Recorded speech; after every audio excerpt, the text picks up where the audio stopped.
the first time we came here. We were with... Oh, Paimon remembers. Oh, never mind. Nahita's consciousness had been trapped by the doctor, but we followed the clues she left behind to help her. Yeah, good memory, Paimon. So much time has already passed since then, and it seems Sumeru's changing for the better now that Nahita's in charge, right? Yeah, it Paimon has. just hopes this peace will last a long time, and then Nahita won't have any more new problems to deal with. Yes, but as long as we're around. Yeah, guess you're right. We somehow always find ourselves right in the thick of it. Who knows what will happen next? Yeah, Come true. to think of it, maybe it's all because of you. Maybe you're just a magnet for trouble. Maybe it's you, Paimon. I was thinking that might be... I was thinking that might be the problem, Paimon. Huh? Me? Before Paimon ran into you, Paimon never ran into any trouble. At most, when she was super tired, Paimon got caught in some strange whirlpool and sucked out into sea. And even then, you fished Paimon out. That doesn't mean trouble. Anyway, for Nahita's sake, maybe we should think about heading to our next destination for now. Next stop, Fontaine. Ah, look who it is. Oh, Running into Dia. you in a place like this? I can see you two still love wandering around. I didn't expect to run into you. What the Oh, hell? it's Dia! Since when are we just wandering around? We're usually taking care of some serious business. Even though it may have nothing to do with our journey. But never mind that. What brings you here? That's what I was thinking. Why are you here, Dia? I just finished a commission in the desert for a usual client of mine. Nothing too interesting. Just escorting a shipment of goods. I'm on my way to report back. Okay. That's when I saw you two all the way over there, chatting away. What were you two talking about anyway? We're preparing to leave Sumeru and head to Fontaine. Oh, who are you? Huh? You serious? Can't say I saw that coming. Oh, But you you're are gonna miss me, travelers Dea. after all. I guess you'd never stay for too long in one place. Bumping into you like this will become a rarity. I'm starting to feel sad thinking about it. Hey, how about I gather a few mercs to escort you two? What do you say? Yeah, sounds good to me. Thanks, but no need. Come on. Paimon had no clue you'd miss us so much. But don't worry, we'll come back to see everyone when we get a chance. Sounds good. All you need to do to get to Fontaine is cross this stretch of desert and navigate some waterways. Knowing you two, I'm sure it won't be anything you can't handle. Yeah, I've already been there. So, when are you leaving? We'll leave as soon as we finish preparing as soon as we finished a few more preparation. Oh, wait a sec. Paimon just remembered there are still a few dishes in Sumeru that Paimon hasn't tried Come on yet. now, Paimon, really. Now, where's that list Paimon made?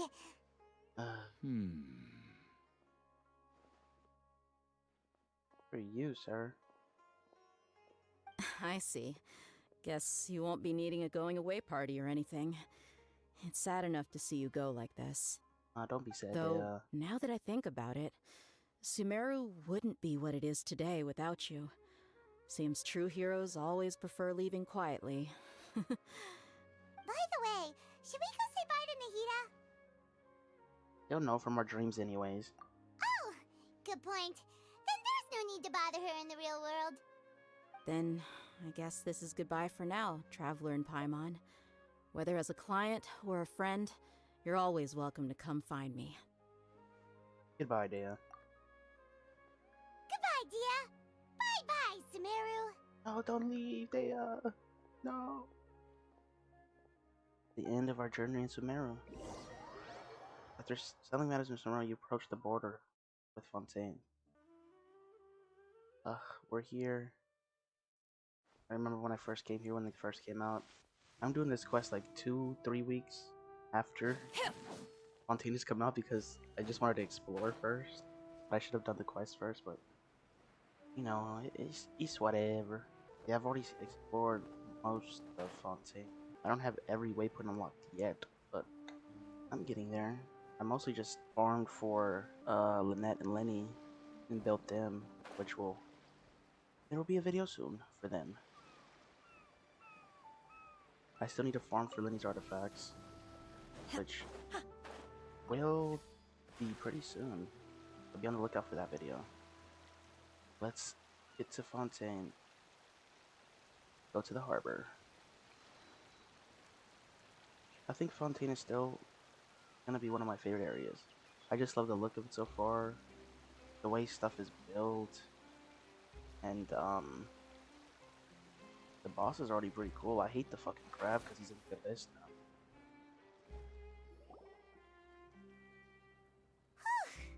After crossing all that sand and water, we finally made it! Oh, this must be Fontaine's port! Yes, it is. Wow! Everything looks so advanced in Fontaine! Paimon's heard that the industry here is extremely developed, and there are all kinds of unusual machines! I heard, and it's about what I imagined. Just seeing the sights as a tourist is nice, but maybe it would be better if we found something to do! What do you think? Let's start by meeting the Hydro Archon. Good idea! Nahida gave us loads of useful information. Seeking out the Seven is probably still our best source for information at this point. And also to find the truth. Yeah! The more we can learn, the better.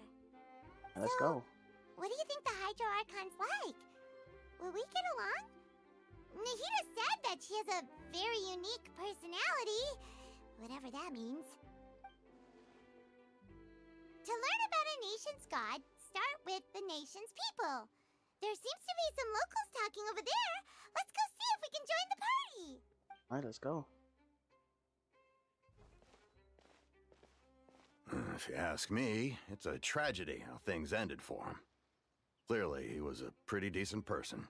Who we Yeah, talking about? I didn't expect that kind of ending for him. I thought he would at least fight on a little longer for his family. I was expecting a sudden plot twist, but it's a pity that it never happened. Still, his story is quite the tearjerker.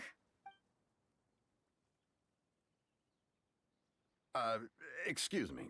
Can I help you two? I couldn't help but notice you standing here listening. Oh, what the fuck? Where did Lynette come from? Hi! We're travelers new to Fontaine, and we had something we wanted to ask, but you seem to be really busy talking about some kind of play, so we didn't want to interrupt. Play? Oh, no. We're talking about something that really happened. In fact, Yep, it's I a heard they're case that was crazy with just that heard a shit, few dude. days ago. Really? Like, a real trial? But the way you were talking about it and the words you used just now made it sound like some kind of story. I see Lenny in the Well, back right good there. tales are Or often his based poster, on I true mean. stories, aren't they? And what you see in reality may also be someone deliberately putting on an act while harboring ulterior motives. Whether something is true or not simply isn't that important. The main thing is whether the story being acted out on the stage is splendid enough. Oh, but it looks like you're not from around here. You probably don't know that the Fontaine Court of Justice is called the Opera Epiclese, or more commonly known as just the Opera House. I see trials as a sort of opera. But, Yeah, Fontaine's a little weird. shouldn't court cases be treated a little more seriously than that? Not to question Fontaine's way of doing things. It's just that putting someone on trial is usually a very serious thing. No worries. Other visitors to Fontaine have wondered the same thing. You could say that we just don't want to waste the moving stories behind those cases. And as for your worries about whether the cases are treated with due reverence, we have the absolutely just and honorable Chief Justice Neuvillette, Neuvillette. I can't wait for you as to well come as out. the Oratrice Mécanique d'Analyse Cardinal, a machine created by the Archon. Between the machine and the Chief Justice, false charges and injustice are a thing of the past now. So this is the nation of justice. Oratrice? Is it some kind of machine, too? Oh, Paimon's curious. We should check it out if we get the chance. Wait, Paimon almost forgot to ask you our question. Do you know what we should do if we want to meet the Hydro Archon? Oh, that's easy. Just go to the Opera House. Lady Farina practically lives there. You could definitely say it's her biggest passion. Okay, good to know.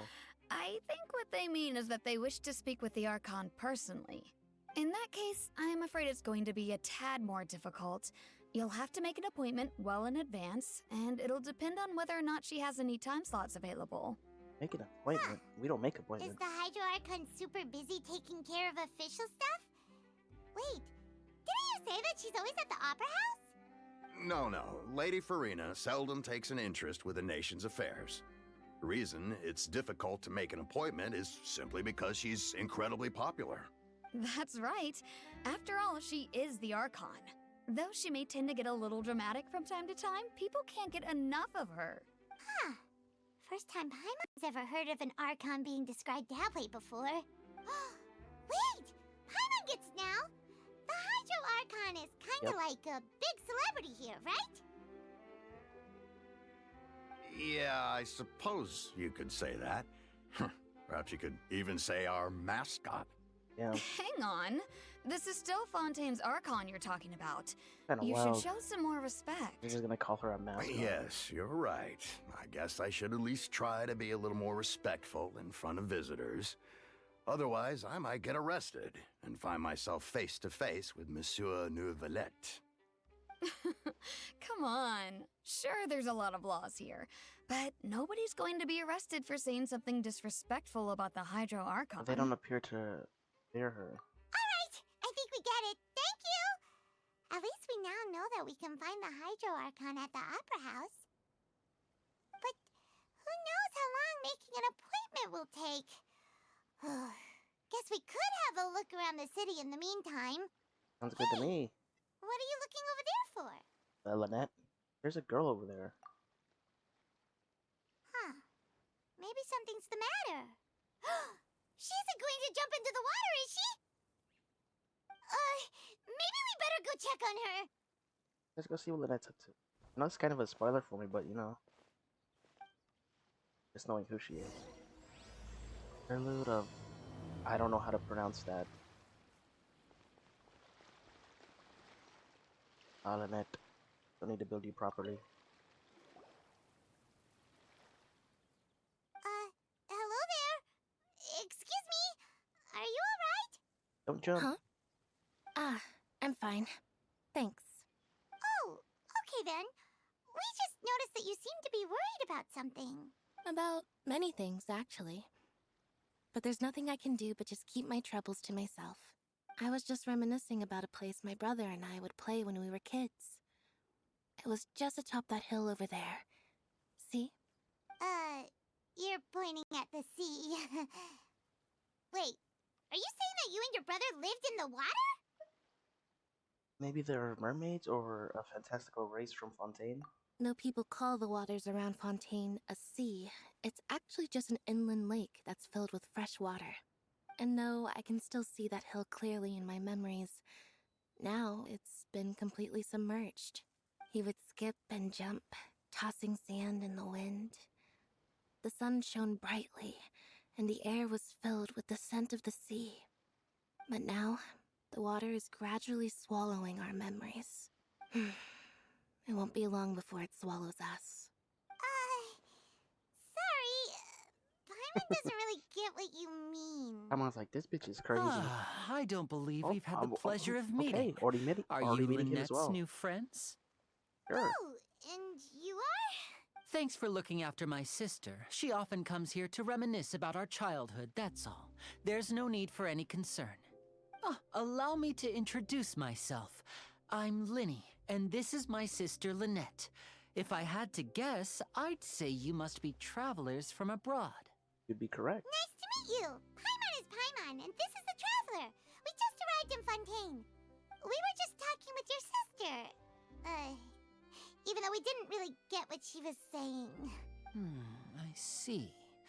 It's unusual for Lynette to be so willing to talk with anyone. In fact, she seldom speaks at all. I'm usually the only one she ever talks to.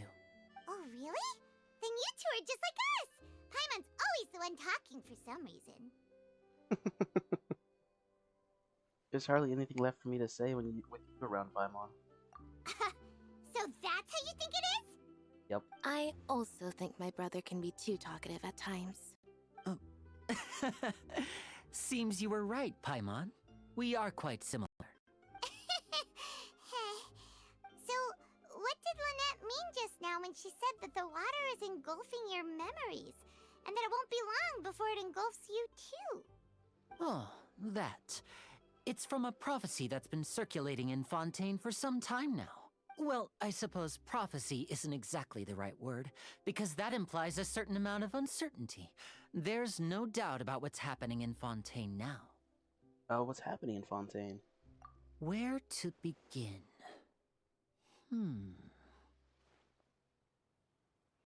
Let's put that question on hold for a moment. We still haven't formally greeted each other yet, have we? Did all the introductions earlier not count? Hello, traveler. Hello, Lenny.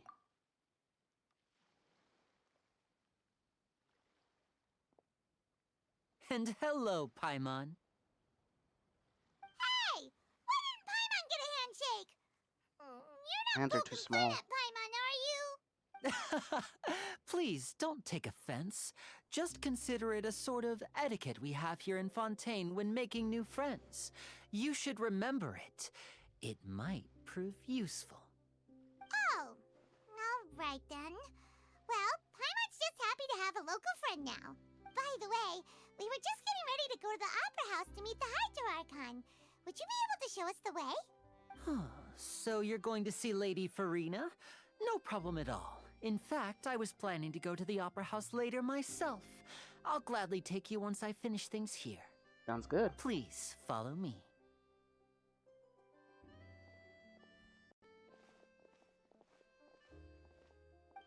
Well, I did not expect to meet them as soon as the quest starts, basically.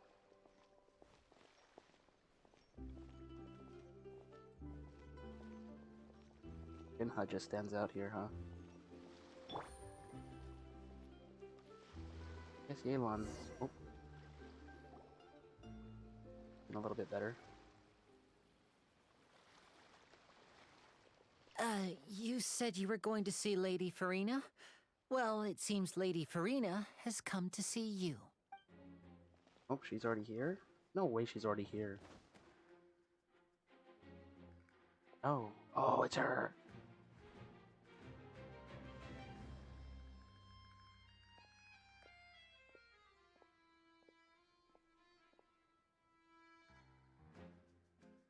This quest is just starting off straight away.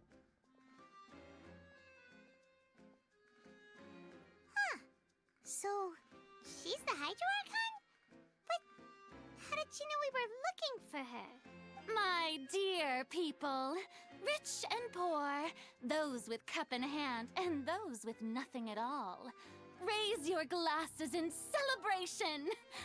If you don't have one, But her then just design is raise so your nice. hand in lieu.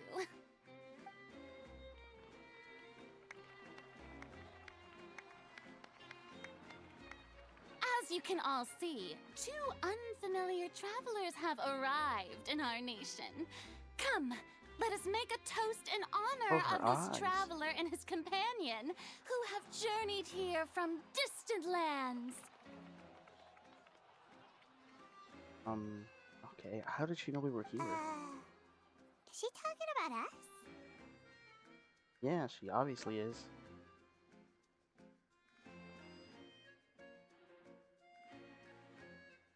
I've long heard of the turmoil and chaos you've left in your wake as you visited other nations. But I welcome you nevertheless.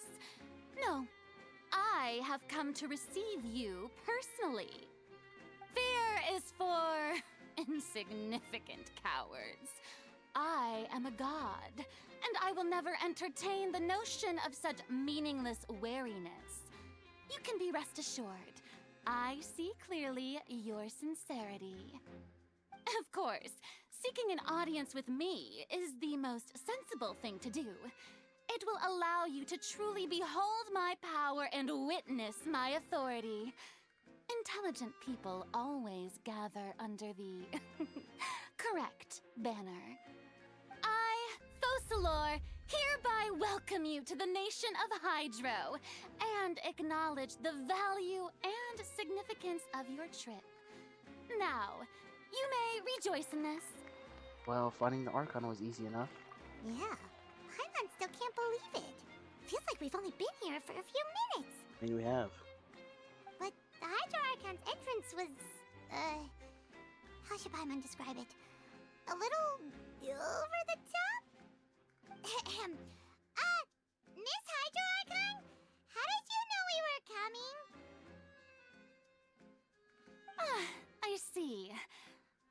Outlanders, you inevitably lack even some of the most basic understanding. Don't forget that even the gods can be divided into the mediocre and the excellent. I suppose it's only natural for you to be awestruck by my abilities. You had best stop and consider.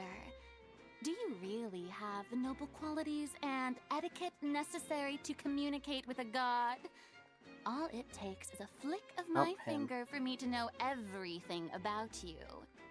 Whoa. Talk about sounding high and mighty. Feels like she can't get over herself. Oh? What's with these looks? Perhaps the welcoming ceremony still isn't enough? What else should I say then? Is she waiting for us to start talking? Wow, I didn't expect to see Lady Farina here. What a surprise! Wait, does this mean they're the legendary blonde traveler? How did I not notice before? Hey, what's all the commotion? Oh, is that Lady Farina? Is there some kind of drama going on? Of course. That's the blonde traveler. The one all those stories are about. Lady Farina came here to personally see him. Oh, I bet this is gonna be the duel of the century. Oh, I've got to see this. I knew Lady Farina would never disappoint. Yes, but don't get too excited now. My dear believers and spectators alike tend to get quite rowdy, and despite the noise, I've come to tolerate all their ruckus. You may consider this my reward to all of you.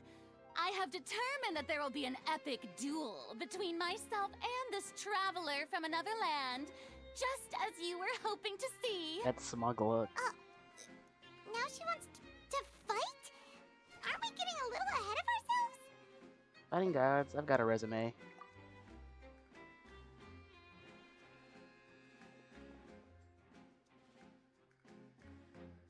What are these guards gonna do?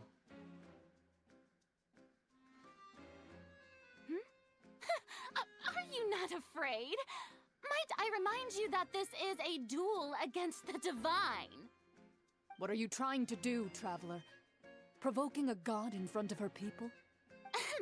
Stand down, Clorend. I admire his bravery. Few have the courage to draw their sword against a god. He is obviously a true warrior. Unfortunately, people nowadays only crave to be thrilled, and a mere duel will not slake their thirst for excitement. Oh, yeah, she's right. Just a duel wouldn't be all that interesting.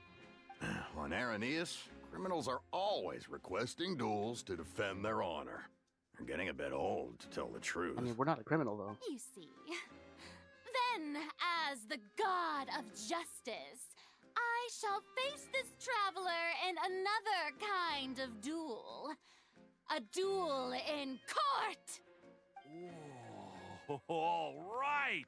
Now that'll be worth seeing. Right. This is Fontaine, after all.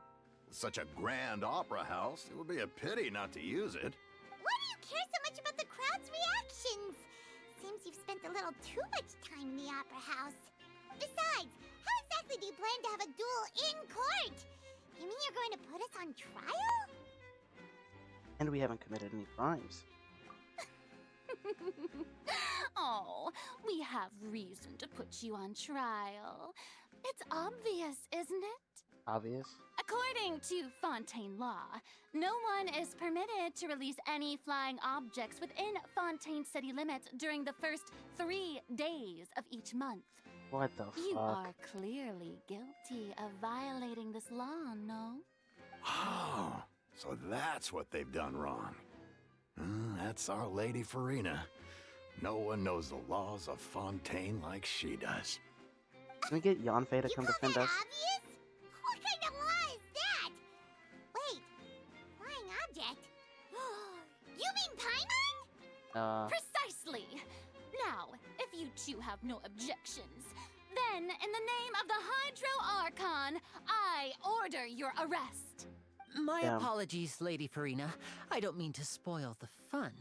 But if you would allow me to interject, I don't think that Paimon here meets the definition of a flying object. You tell her, Linny! Finally, someone who's not crazy. How could anyone call Paimon a flying object? Ah, great magician Linny, my beloved citizen. I'll permit you to object, but how exactly do you plan to prove your claim? As a magician who just rained on your parade, I naturally should shoulder the responsibility of saving the show. So, with such an audience gathered here, allow me to perform a trick for everyone.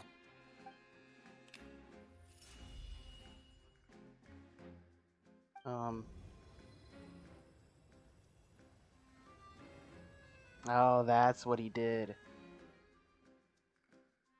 Ta-da! What's that on Paimon's back? Hey, when did you do that? Ah, when Lenny patted you on the back.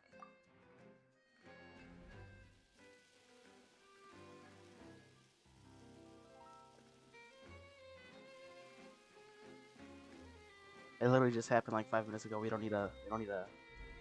There. As you Flashback. can all clearly see, Paimon should be classified as, well, something like a balloon. This rope has been in the Traveler's hand all along. It was just that no one could see it before. Huh? You call that magic? You've got to be joking. Oh, shut up.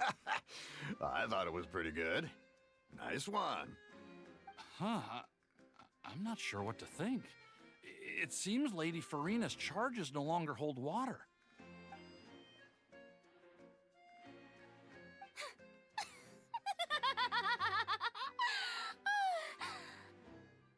Amusing. Very amusing, Linny. Just the sort of unexpected twist that I enjoy. With you here, today's performance can finally be called complete. Performance? You see all this as a performance? In which case, consider the matter of your trial resolved. The god of justice will not bring charges against an innocent person. But when there are valid grounds, I will not only judge travelers from abroad, but even the gods of other lands. I look forward to seeing your upcoming performance at the Opera House, Mr. Linny and Miss Lynette. That's enough for now. Toodaloo!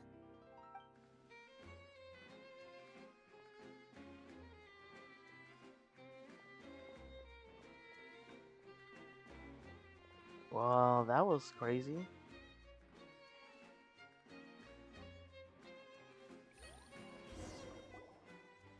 just like that, she's gone.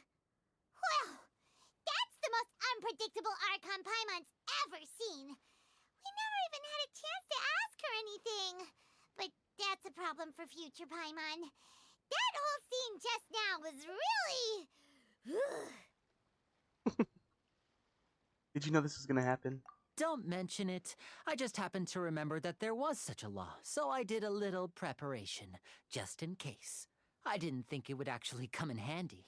So, now do you see what kind of god Lady Farina is?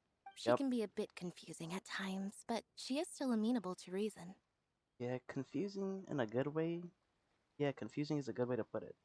Anyway, Paimon had no idea you were a magician, Linny. It sounded like you'll be performing at the Opera House, right? I just know a few simple tricks I use to make a living. Lynette is my assistant. It will actually be my first time performing on the most prestigious stage in Fontaine, the Opera House. Isn't the Opera House where criminal trials are held in Fontaine? When there are no public trials being held, the Opera House hosts a variety of other performances. To the people of Fontaine, the line between a trial Which and a is kinda performance crazy. can be a little blurred. And speaking of performances, I would be remiss to forego this opportunity gifted by fate. Okay. Might I invite the two of you to see my performance? Sounds good to me. My brother's always excited to make new friends. Oh, sure. We don't really have anything to do now, and we wanted to go to the Opera House anyway. I would be delighted. Splendid. In that case, why don't we go together? I'll show you the way. I just have something to take care of first. Is there any way I can help? You really mean it? Then I'll take you up on your offer. This is a magical item known as a magic pocket. Perhaps you can help me distribute them to the people here. Okay. Huh? What are they going to use it for? About that... You asked me before about the prophecy, right? Let me start by telling you a little more about what it entails. I'm not sure exactly when it began, but a prophecy has been circulating around Fontaine. It says that every person in Fontaine is born with sin. No matter how the nation of justice holds trial after trial, this sin cannot be absolved. Until one day, the water levels in Fontaine will rise, and the sinful people will slowly be drowned. In the end, the people will all be dissolved into the waters, and only the Hydro Archon will remain, weeping on her throne. Only then will the sins of the people of Fontaine be washed away. That sounds pretty gloomy. Why are people in Fontaine born with sin? What is that supposed to mean? There are lots of guesses. Some say that the ancestors of Fontaine stole the power of the seas and stirred its wrath.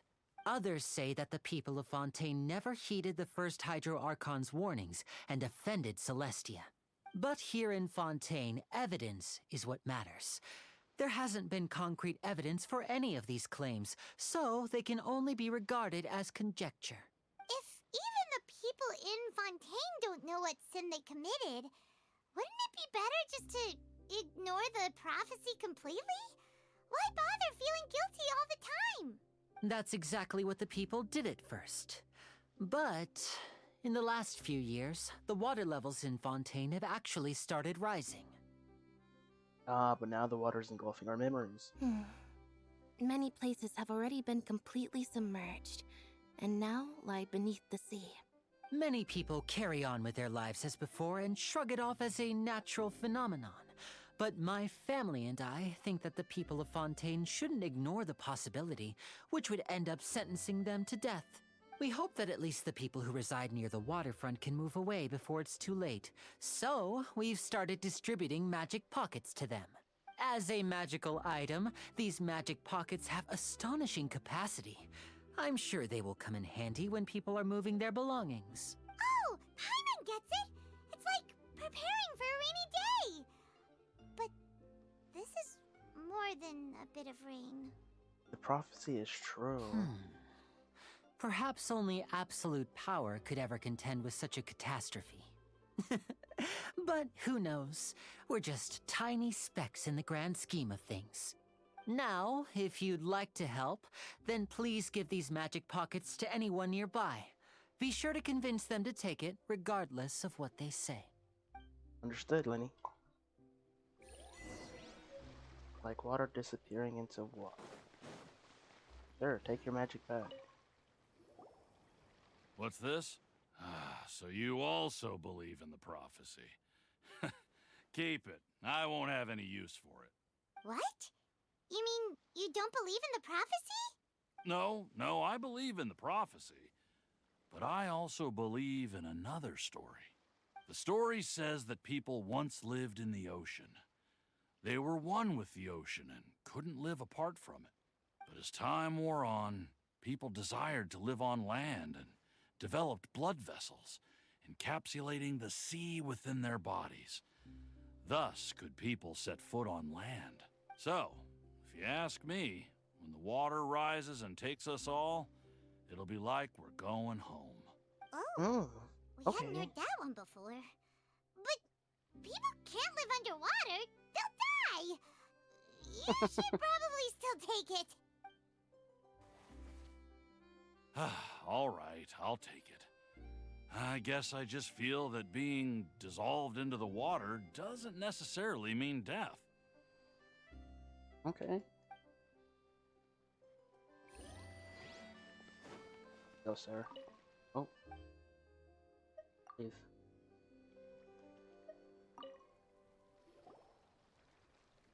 So you're the blonde traveler that everyone's been talking about. My apologies for not recognizing you earlier. It's fine, it's fine. Oh, a magic pocket? Seems you really thought of everything. I guess it's better to prepare for the worst and hope for the best. Thanks. Please, also thank the magician on my behalf when you get the chance. Will do. Imagine if, when you're done in Fontaine... Where's this third one at? And we're getting us to go to the next nation. It actually gets encapsulated by water. Here you go, Captain. Huh? I don't want that thing. Way I see it, if the prophecy's true, it's still gonna be a long time before the water can cover everything. Good Life point. is all about living in the moment. What use is there in worrying about the future all the time? We'll cross that bridge when we get to it. You should still take it. You never know when it'll come in handy. Oh, all right, fine. Thanks. It's just that if I start moving, that means I've already given up on the life I have now. I'd really rather not. That's understandable. Go back and talk to Lenny. Oh, he's over here now. You did your task. Oh? You already handed out all of the magic pockets?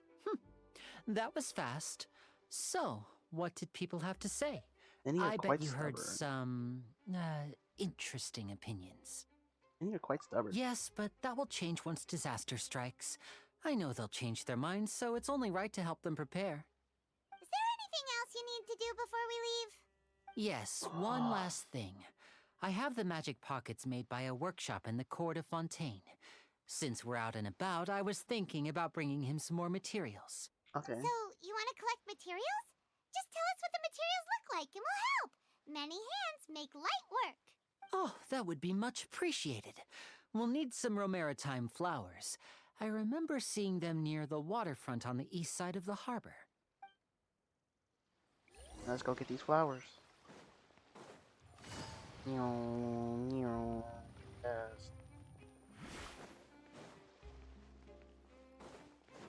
Ah, these ones. It seems we have to use Hydro to collect Romaritime flowers.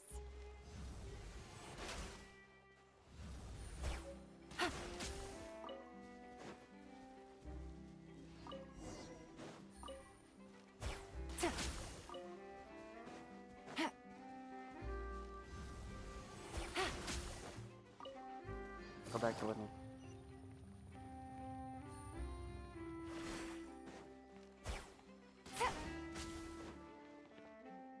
I'm back. I got your flowers. You made quick work of that. I can tell you're an experienced traveler. I've also finished collecting a few here. Maybe next time you'll feel like helping too, Lynette. Damn. No way.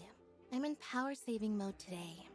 Otherwise, I fear I may not have any energy left for the performance at the Opera House.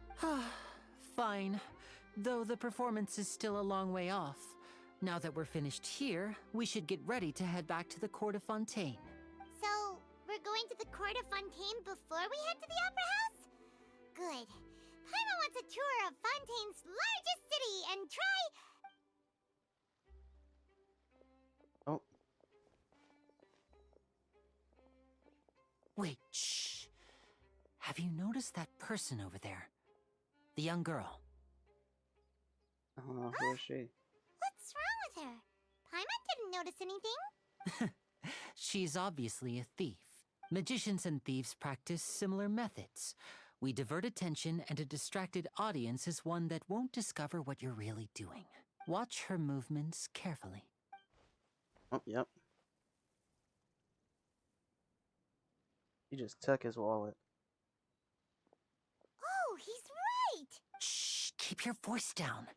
We need to think of a way to catch her, but it seems she's very alert.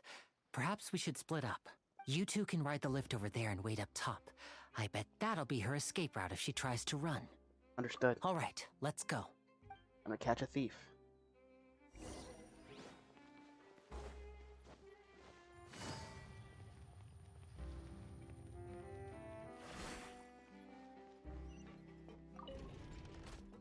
Go to the top. And as you can see, I have Yelan's bow. I literally just got it. I'm gonna have a Yelan video soon.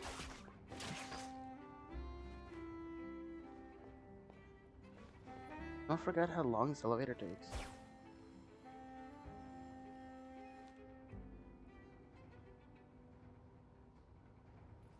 Come on, please.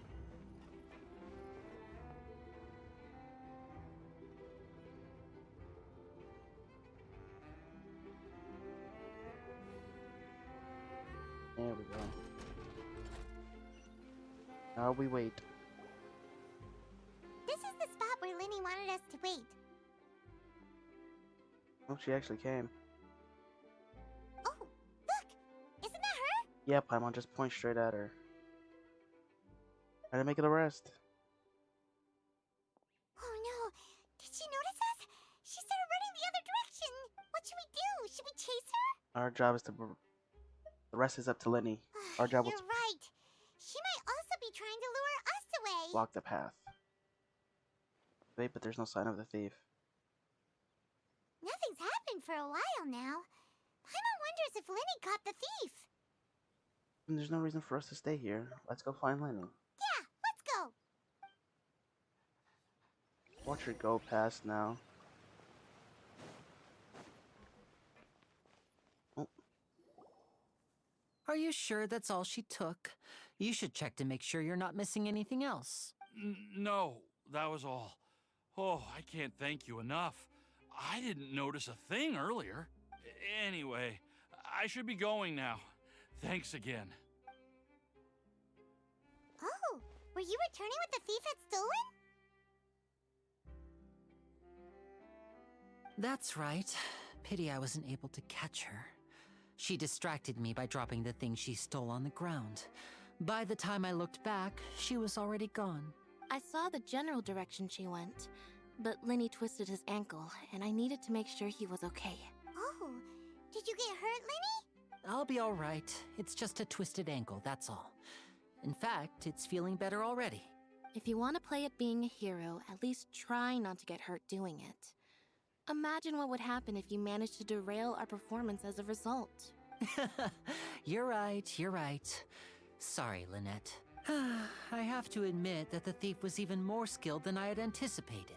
But at least we were able to get the stolen items back, so it wasn't a complete good job, at failure. least. What a slippery little thief. Guess things turned out all right in the end, though. Linny's initiative paid off. All right, let's put this little detour behind us. We should go to the Court of Fontaine now. Let's go.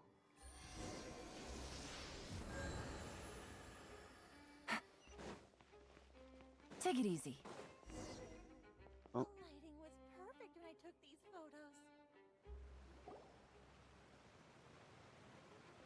Damn, Paimon, you're excited, huh?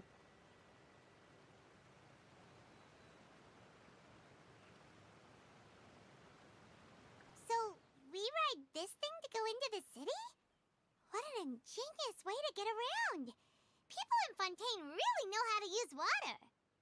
This is an aquabus. It allows people to travel between several key locations around Fontaine. It's pretty convenient, but the ride can become a little dull after a while. The scenery is always the same. That's why it's better to travel with friends. So you mean it's still boring even when I'm riding with you? No, that's not what I meant. It's just that, well, you don't really talk that much. Besides, it doesn't really feel like a real trip when it's just the two of us. It's the same as being at home. Whatever. Guess that's what it's like to be an older brother. It's about time for us to leave. Let's get on board. Let's go.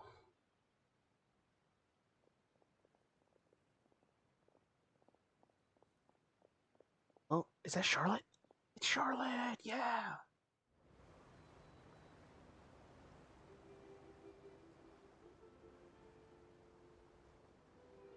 Huh? What? Traveler! Paimon! Charlotte! Can't believe it's Charlotte already. I never guessed I'd bump into you while riding the aquabus.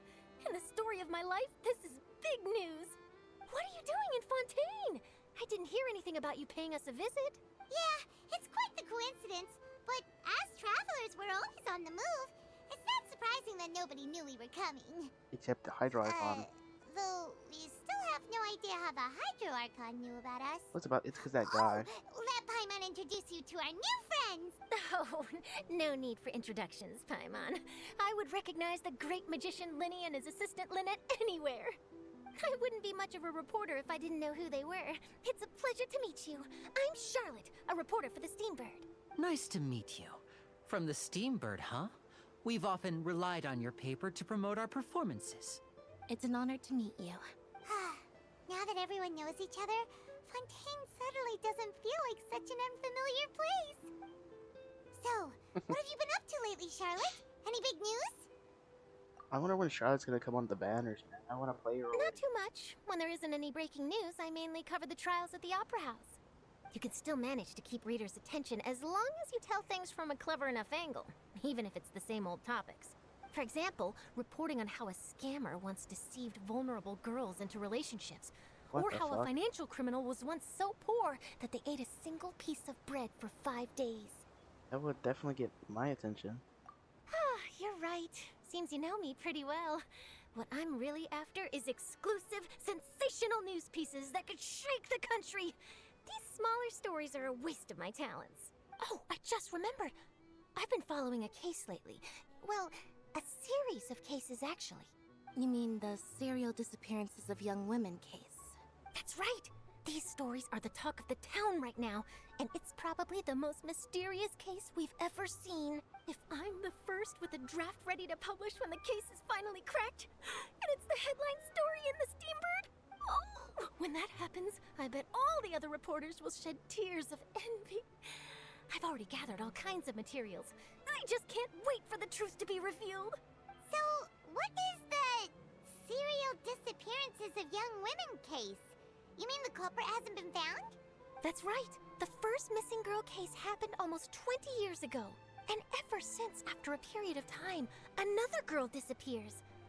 What the cases have in common is that the girls are all of a similar age, and that they've all vanished without a trace. But the scariest part is that to this day, none of the girls have ever been found. Many suspects have been arrested over the years in connection with this case, but shortly after each arrest, another disappearance would always happen.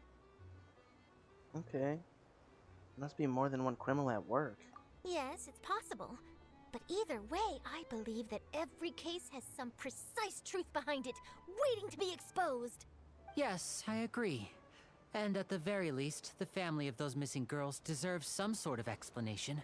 I just imagined for a second what I would do if Lynette were to suddenly disappear. I'd pay any price to get her back, and then find a way to track down the culprit. Please don't imagine that, Linny. God, I love the relationship. You taking the octopus before you know it, you are arriving at.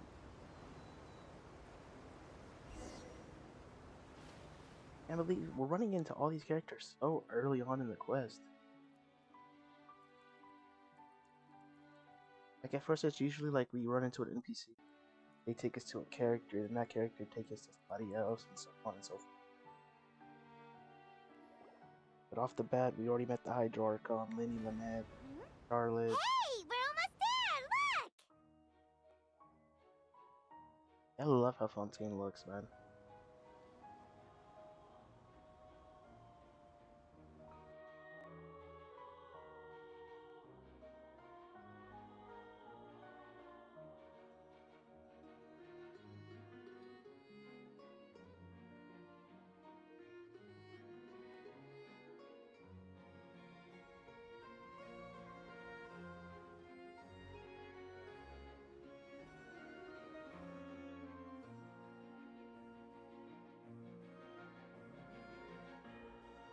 I was glitching out for a second there. I wonder if we're gonna help Charlotte with her case.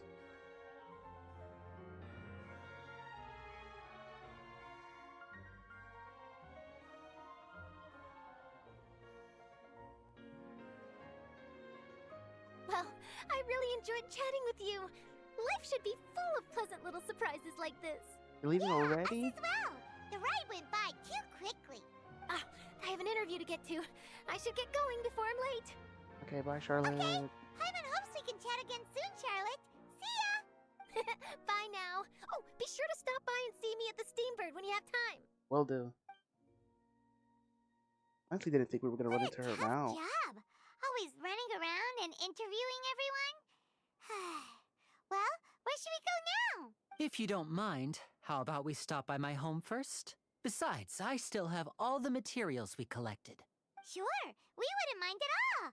This city is so huge, Paimon wouldn't know where to start anyway.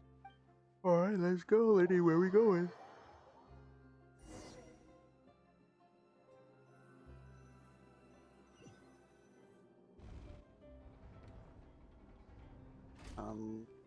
Oh. It was the elevator noise.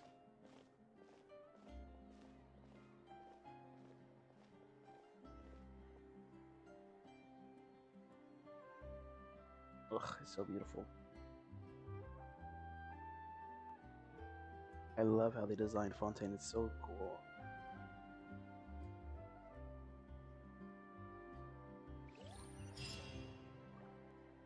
Act 1 complete.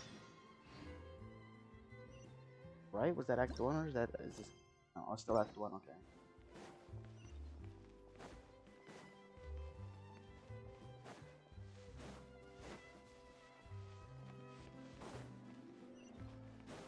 Go to where Lenny is.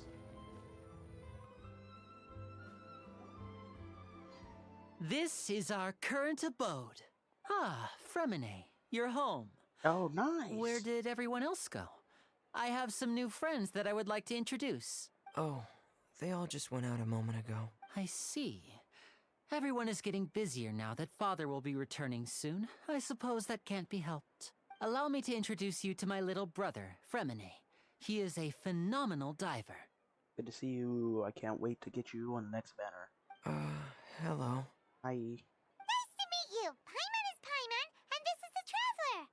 Lenny. You sound very proud to have a diver as a brother, Lenny. Lenny sure seems to have a big family. Lenny, could you come here for a moment? What is it, Fremine? Do you have something to tell me? Alright, you go ahead.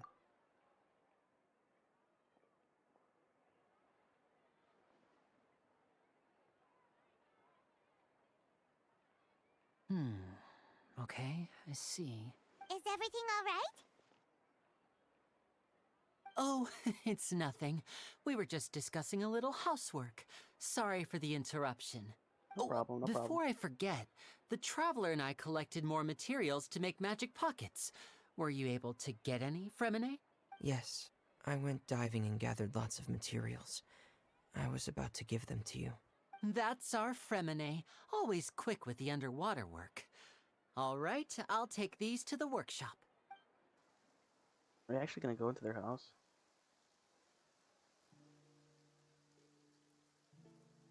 Oh, what's wrong with her? Oh, it's because of the rain.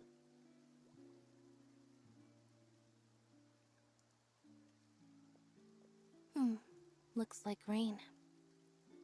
Yep. Oh, you're right. But wasn't it clear and sunny just a moment ago? Fontaine's weather sure is weird. I'm afraid that's just how it is here. It often rains on days where there are trials being held in the Opera House, but don't worry, it'll clear up soon enough. What's wrong, Fremine? There's a legend about the rain that I tend to believe. It's said that a dragon of water once resided in Fontaine. Though we don't know where the dragon went, every time it weeps, the skies will cloud up and pour out rain. When I was a child, my mother told me that if I wanted to go outside and play, I should yell toward the sky at the top of my lungs. Hydro Dragon! Hydro Dragon! Don't cry! Did the Hydro Dragon be the elemental dragon of Fontaine? If it's an elemental dragon, then having the power to make it rain wouldn't be very unusual. Let Paimon try something. Hydro Dragon, don't cry!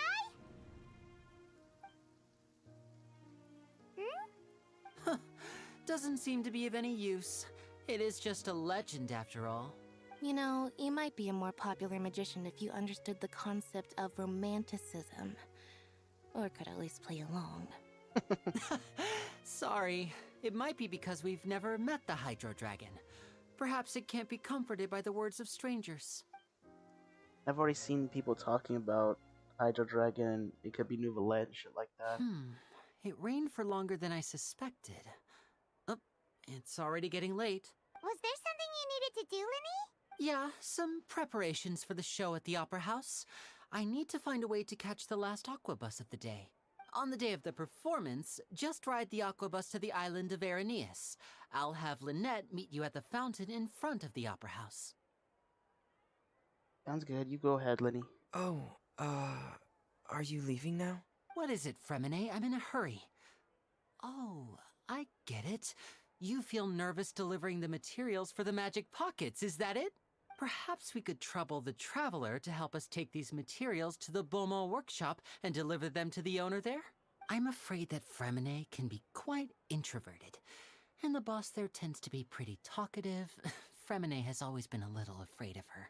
No trouble at all. We can do that. We're on the case.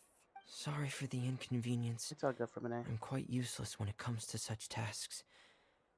I'll think of a way to make it up to you. Oh, no need. This will be a walk in the park for us. Alright, let's go. What's over here? Go to the Beaumont workshop. I've already seen somebody.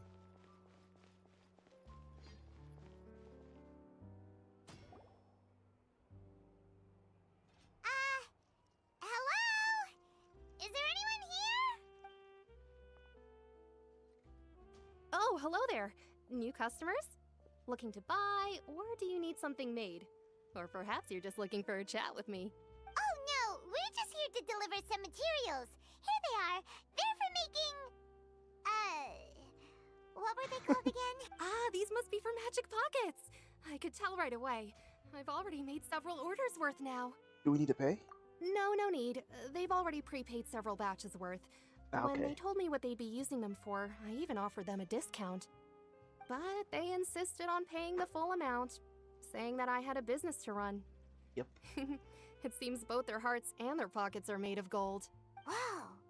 So, is Linny actually loaded? I can't say for sure, but who knows? Maybe there's good money to be made being a magician in Fontaine. Hey! Is this machine what you use to make stuff here? It looks really advanced. Why use your hands when a machine can do the work? It would be a waste not to use the latest technology, and wasting is a kind of crime. But where does a big machine like that get its power from? Well, it's a little complicated. I'm Hey, we're not not sure I can put stupid. it in layman's terms for you, but basically, everything we usually use here in the city is powered by indemnitium. It's a type of energy that's produced from trials. What the fuck? How can trials produce energy? Well, I'm not completely sure of all the details myself, but basically, when a trial is in session, the Oratrice Mécanique d'Analyse Cardinale harvests people's belief in justice and converts it into energy to be used all around Fontaine. So that's what its other function is? Paimon heard that the Oratrice was created by the Archon to make judgments. But Paimon still doesn't get it. How could something unreliable like people's beliefs be turned into a stable power source for these machines? The gods rely on belief to obtain power. Oh, yeah! So that means the Hydro Archon relies on the machine to take the energy created by belief and turn it into power for all of Fontaine, right? Yes. Even though I've never heard anyone really put it that way before, it sounds like it makes sense. Besides indemnitium, we have another type of energy called pneumosia. It isn't produced by the power of the Archon, but it is unstable by nature. Even now, it still cannot be widely used by civilians. I thought I'd find you hard at work, but here you are chatting the day away. Since you're already talking, I'm sure you wouldn't mind a few words with me. You again? Didn't I already promise you that I'd have the more I owe to Confrérie of Cabriere by next month? Why are you hounding me now? Yeah, but how do we know that you won't go running off by the end of this month? I want 50% today. Wait, no? 70%. Huh? Seems business isn't so great for the workshop. We've already finished our job and delivered the materials. Maybe now's a good time to leave? And now we can't just leave. What the fuck? That's fucked up. That's like a usual case of someone owing somebody else money. Hey, hold on. Before you go around trying to collect payments, why And don't you here he settle your is. own debts first? If Confrere of Cabriere wants to poach clients from Northland Bank, that's fine. But I'm afraid you still owe the bank a hefty sum of mora. So why don't we work things out between us first, before you get back to your little conversation here? You're from Northland Bank. But we said we'll pay everything we owe next month. Why are you hounding me now? That's the same thing she said.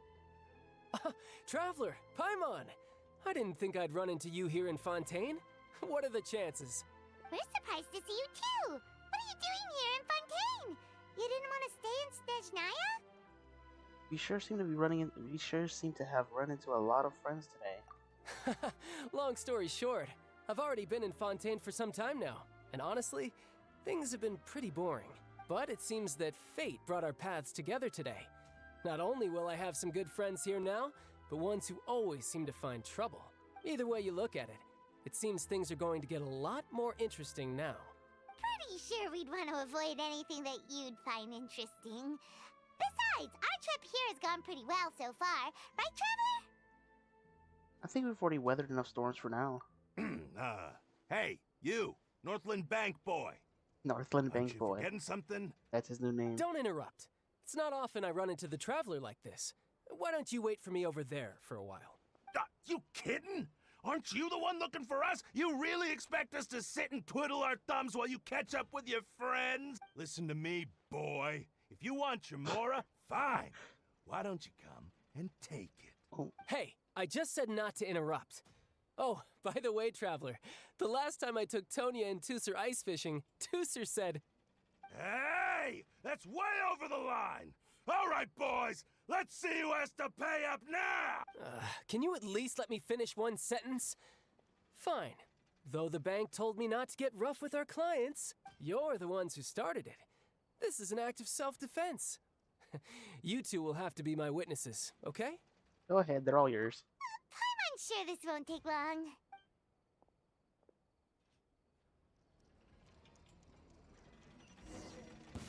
Wait, am I gonna play as child? Oh, okay. You're mine.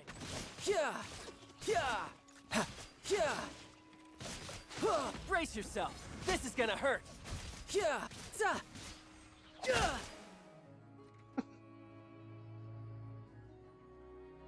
Hello? Did my game? Oh, I thought my game crashed or something. What's your deal, Brad? How are you so strong if you're just a staffer from Snezhnaya's Northland Bank? Wait, don't tell me you're... Oh, now you notice. It's a little late, don't you think? Just make sure you understand that you don't mess with Northland Bank. Got it? Got it.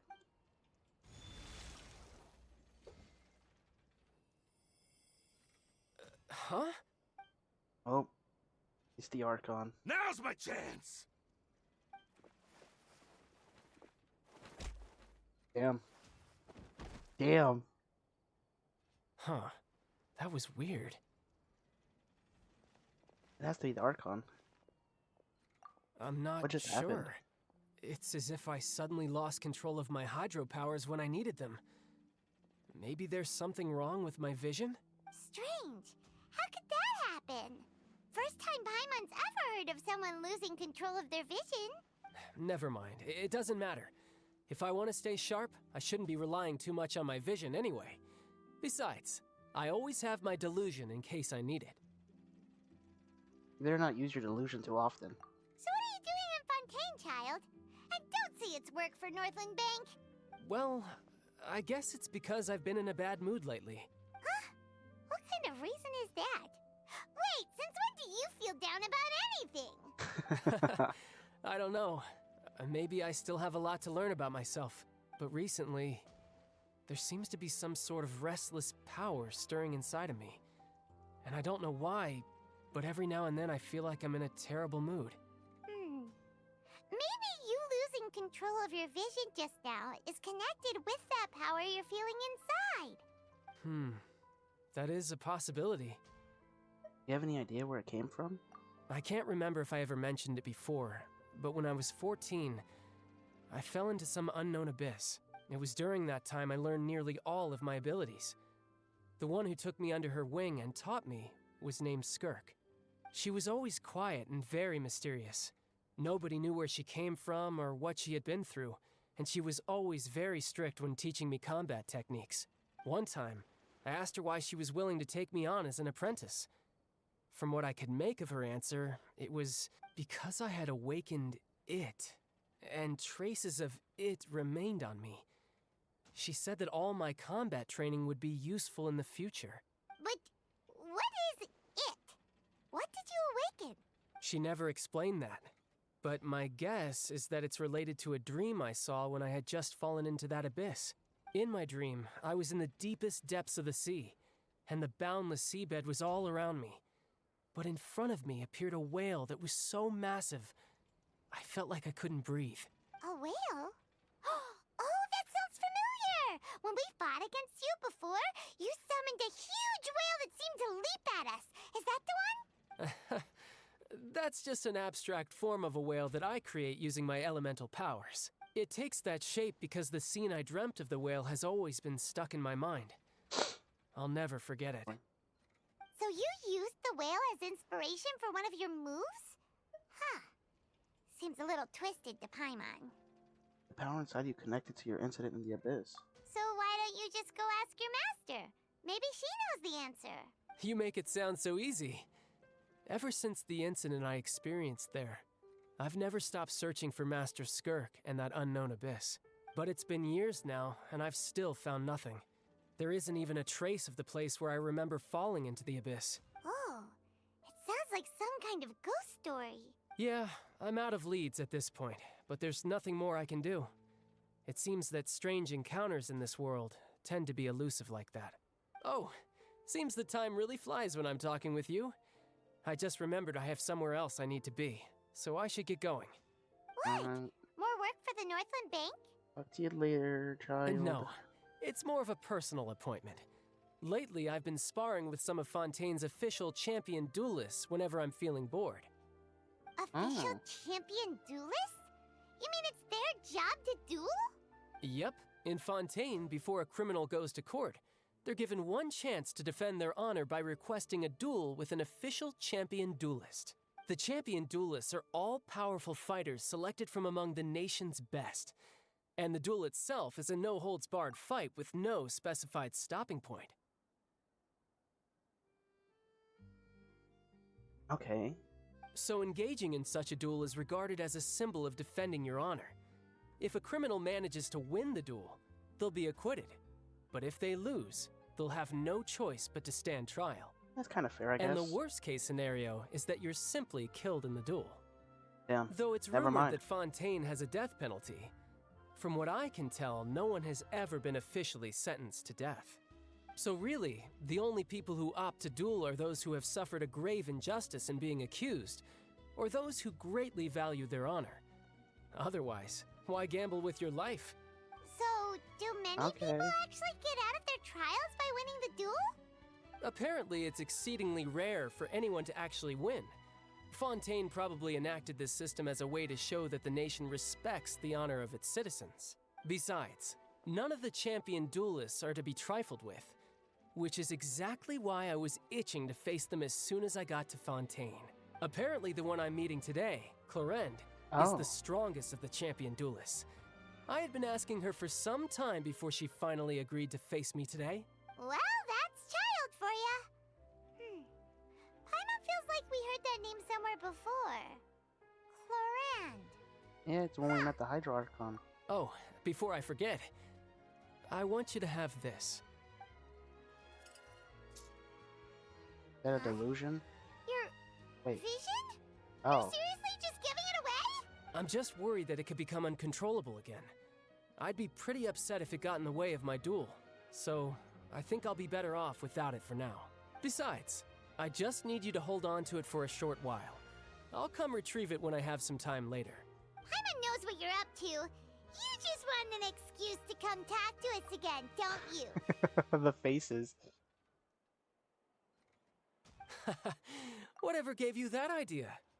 I'll be in touch later. Alright, later. Good seeing you, child. That sneaky guy. He said he's been feeling down lately, but he seemed the same as ever to Paimon. Well, since we don't have much to do for now, we might as well walk around and see the city before Lenny's performance. We can do that. Under Paimon's enthusiastic leadership, you walk all around the court of Fontaine.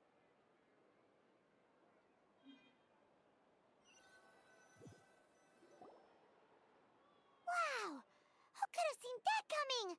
The reporter who was barely around for most of the story was the murderer all along! Hey, don't blurt it out, Paimon. Sorry. Paimon was just surprised, that's all. Whew. Paimon never saw that twist coming. The murder mystery novels here are amazing! Since they mentioned that, I'm guessing Yaimiko is gonna be in Fontaine, doing something for her publishing house. Never thought I'd see the day when Paimon would enjoy reading. The whodunits here in Fontaine are a lot different than the light novels you see from Yai Publishing House. Yep. Both have their merits, but Paimon thinks this style of novels are more, well, novel. It's so exciting to reach the moment when the mystery is uncovered, especially in the one Paimon was just reading. You should buy a copy and read it too. You already spoiled who the murderer is. Oh, sorry about that. Paimon will be more careful next time. Hey, shouldn't we be heading to the Opera House to see Lenny's performance soon? It's almost time for the show to start, so we should get going. Let's go. I want to see this performance. Lenny said that the Opera House is on Aranias, so let's go ride the Aqua Bus. I don't know if something's gonna happen if you ride the Aqua Bus.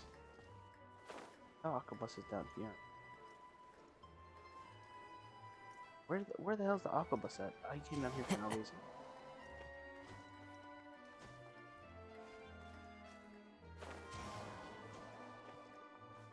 I gotta have Kazuha. I can't remember how to get to the Aqua Bus. Oh, it's over there. Well, instead of running it, I'm just gonna teleport.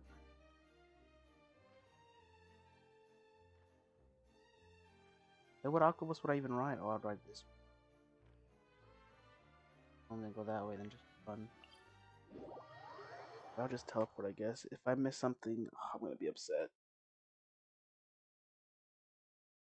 If I miss something from not riding the Aqua Bus.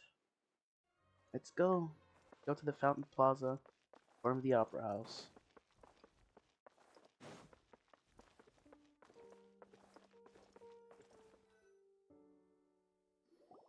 Looks like there was someone from Zuma.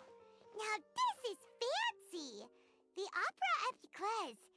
What a place to hold a performance! No wonder Lenny and Lynette were looking forward to it. This place is beautiful. Huh. Looks like there's a lot of people standing around the fountain up ahead. Oh, Archon, please bless us with a bright and healthy child. We pray.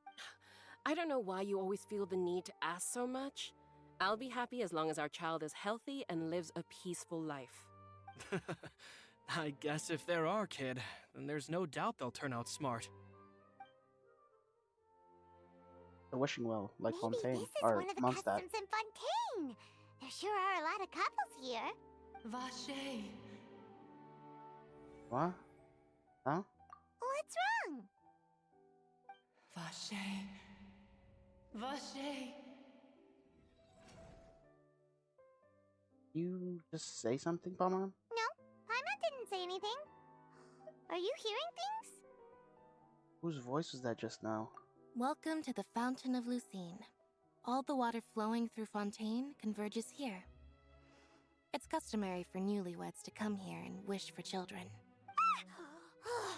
Lynette! You scared Paimon! When did you get here? Lenny asked me to wait here for you, remember?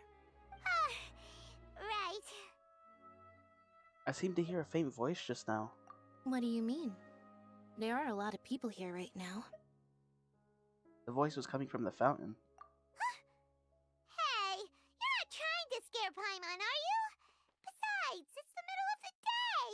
It's not the time for eerie things. I see. I might be able to tell you something that could help explain the voice you heard.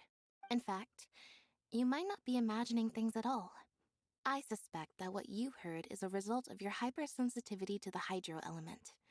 Others in my family have had similar experiences. It's because of his sensitivity to the hydro element? But what would hearing a voice have to do with elemental power? When do you cry, Paimon? Wait, what? What does that have to do with anything? Just answer me. When do you cry? When Paimon's really sad? Oh, and when Paimon's super happy. Oh, and also when Paimon's really, really scared. Then you should understand that tears contain your most intense emotions. Like I just mentioned, the Fountain of Lucine is where all the flowing water in Fontaine converges. Even the tears that fall to the ground will eventually gather here. So maybe what you heard was the intense emotion coming from someone's tears. I'm not sure whether I buy it though. So, what did the voice say? It seemed to be calling out someone's name. Huh. If you were hearing their emotions, then Paimon wonders what happened to them. Rather than worrying about them, we should worry about my brother first. Don't let that calm look of his fool you. He tends to get pretty nervous just before a performance. So chatting with Linny might help him relax a little before he goes on stage. Oh, right. That makes sense. Let's go in and see Linny. Let's go. But first, I don't have enough. Time to go.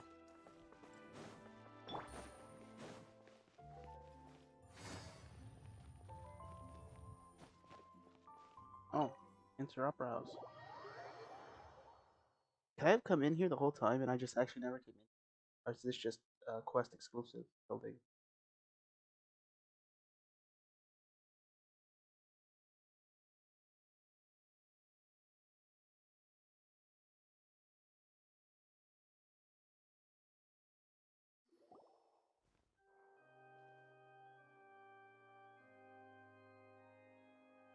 Ah, Traveler and Paimon.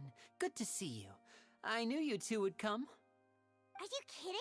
We wouldn't miss it for the world. We've been looking forward to it. I can I tell, wanna see this judging by how performance. early you've arrived. But you're actually right on time.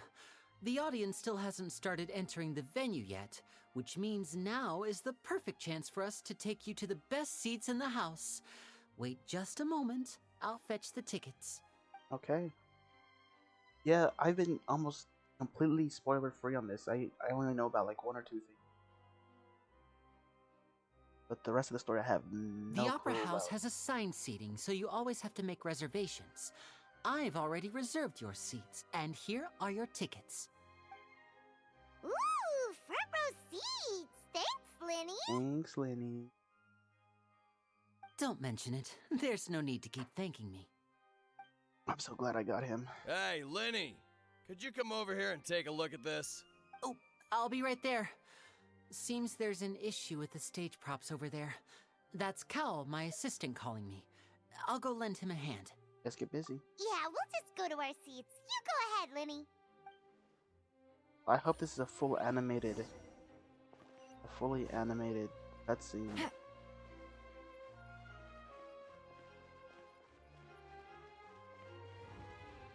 Oh, it's music. Elon, you're in the birthplace of your vision. Sounds so good. Down here already.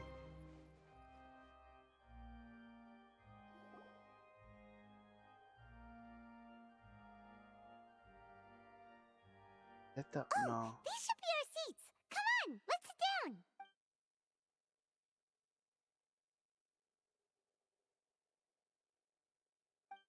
Who is this?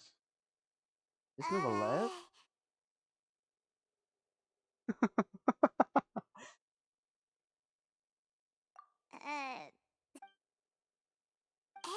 Traveler, maybe we should strike up a conversation with the person next to us.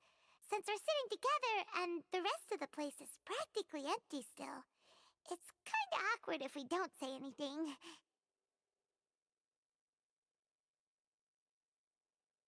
You're up, Paimon. You little...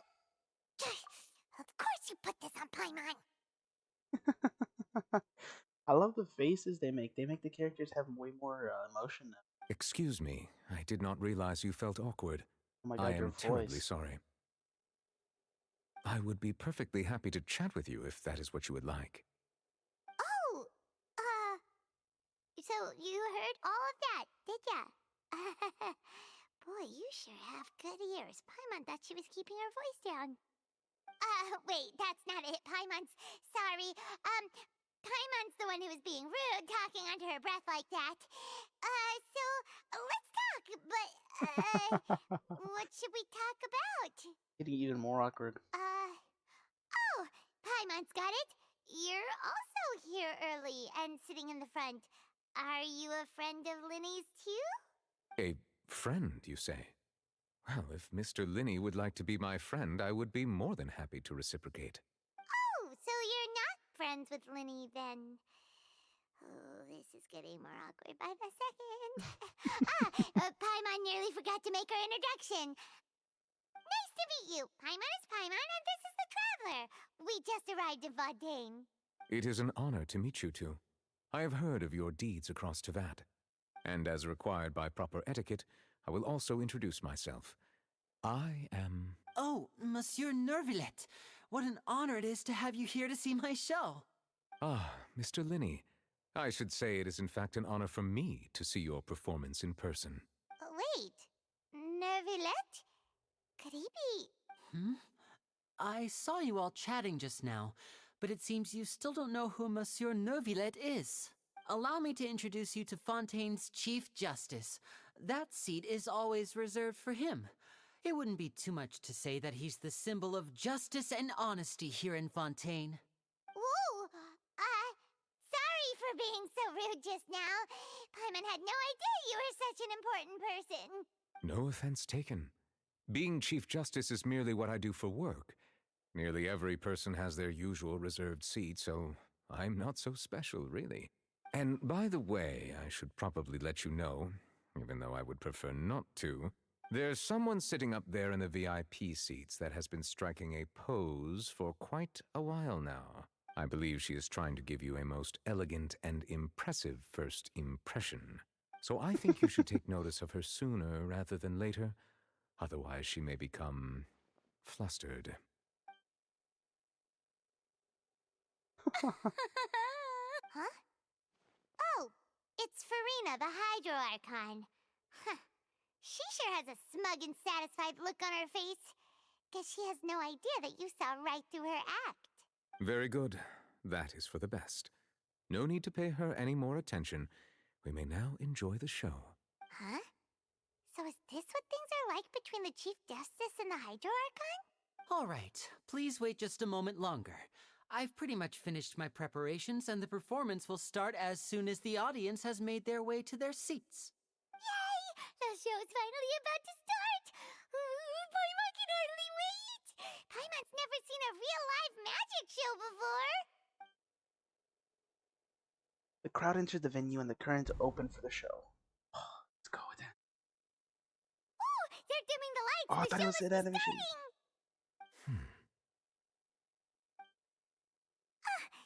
Sorry. Paimon will try to stay quiet. Welcome, one and all, to the Opera Epiclese. I am the star of today's show, Linny. And over here is my sister, Lynette, who will be working Let's as my go. wonderful assistant. Please, let's give her a warm welcome. Hello, everyone. I know she may seem to be a little sleepy right now, but that's just a sign that she's nervous. Whatever. I love Now, Lynette. some of you may be thinking, two vision holders who can freely manipulate elemental powers performing magic is not true magic at all. So, I would like to take a moment to assure you that elemental powers will have nothing to do with what you will witness on the stage today.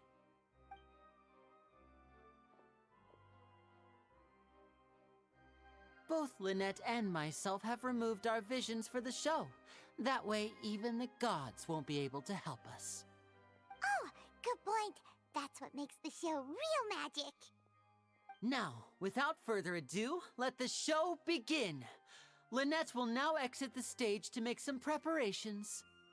I know you might miss her, but don't worry. She'll be coming right back on stage momentarily. Perhaps in an unexpected way.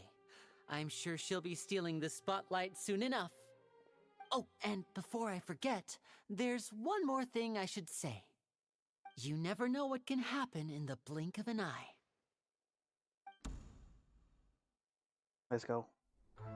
A magician's greatest skill is making things disappear or appear.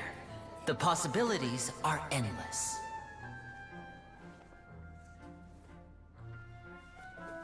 Huh?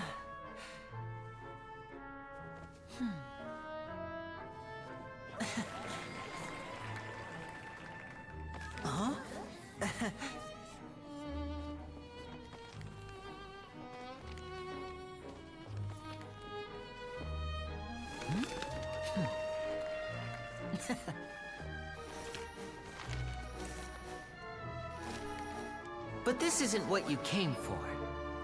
These little tricks, you've seen them all before. So it's time for something truly extraordinary, don't you think? This one's a little tricky.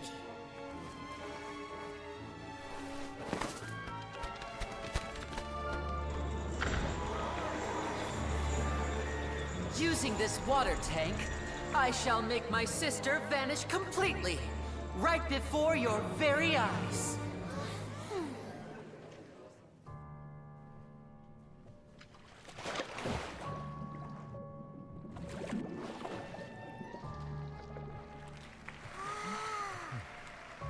It's actually quite simple. She'll just turn into air bubbles and float right out of the top.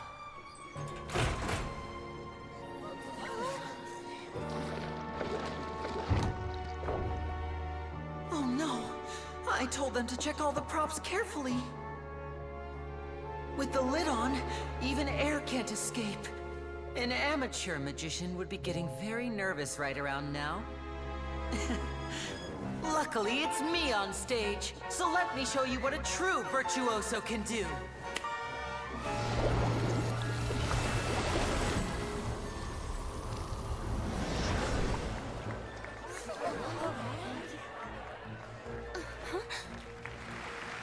Lynette, are you still there? Don't go too far. We don't want to use up all our magic. Hi, I'm back. Uh-huh.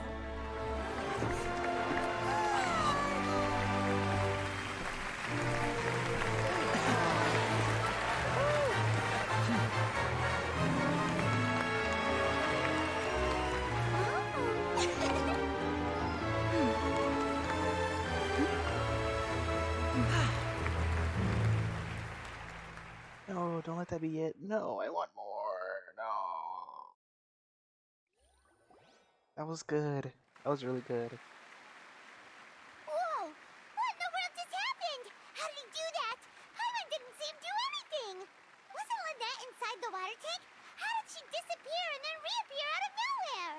What a show. If we could see easily through his tricks, then that would mean that his skills are still lacking. To appreciate magic, you should focus on the show happening on stage, rather than getting caught up in trying to see that which has been intentionally hidden. Guess you're right. Paimon couldn't believe her eyes when Lynette reappeared. Amazing! Thank you everyone. I'm glad you enjoyed that performance. But our magical journey has only just begun. I've prepared even more astonishing surprises for everyone here. The magic of transformation and disappearance can go far beyond what you've just seen. I'm sure many of you are thinking that escaping the water tank was impressive enough, but Lynette is still my assistant after all. In which case, I have ample time to make all necessary preparations. So, for my next trick, I will require the participation of one lucky audience member. Please, if my assistants could bring out the magical boxes now. There are 2 boxes and only 2 boxes. One is here, and one is there in the aisle among the audience. I'm sure many of our clever audience members have already guessed our next magic trick. A swap! Our lucky audience member and I will each enter a magic box. After 1 minute, we will each emerge from the opposite box. Now please, everyone pay very close attention to the box you see here.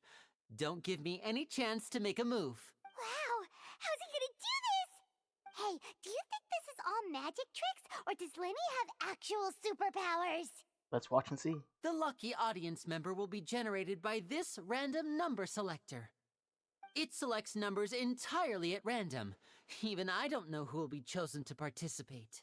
Now then, let's begin. Let me see. Oh, row 7, seat 3. Congratulations! You What's now the have the thief? chance to experience magic firsthand for an entire minute. Please, come forward. My assistant That's will the take you thief, beside right? the magic box. I'm sorry, it might be a little cramped inside, but no need to feel nervous. We've carefully arranged everything for you to be as comfortable as possible. You don't need to do anything, but no matter what strange things may happen, don't come out of the box. If the magic is interrupted, who knows where you might end up? You might even find yourself in the It's the thief. Fortress of Meripede. Oh, okay. All right. Before I enter the magic box, okay. there is one more thing I need to ask the audience to do. Could you all give me a countdown? Like this. 60, 59, 58. Just keep counting down. You can go a little faster or slower if you like. I won't be able to see anything in the pitch black box, so I'll be relying on your voices to know when time is up. Oh, and no tricks now.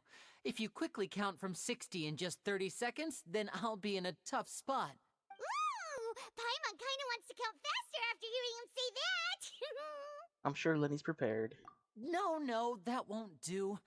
I can see it in your eyes. You still can't be trusted. Let's practice together. Come on, repeat after me. 60, 59, 58. 60, 59, 58. That's right, perfect. Keep it going. All right, I'll see you all on the other side once you've finished counting.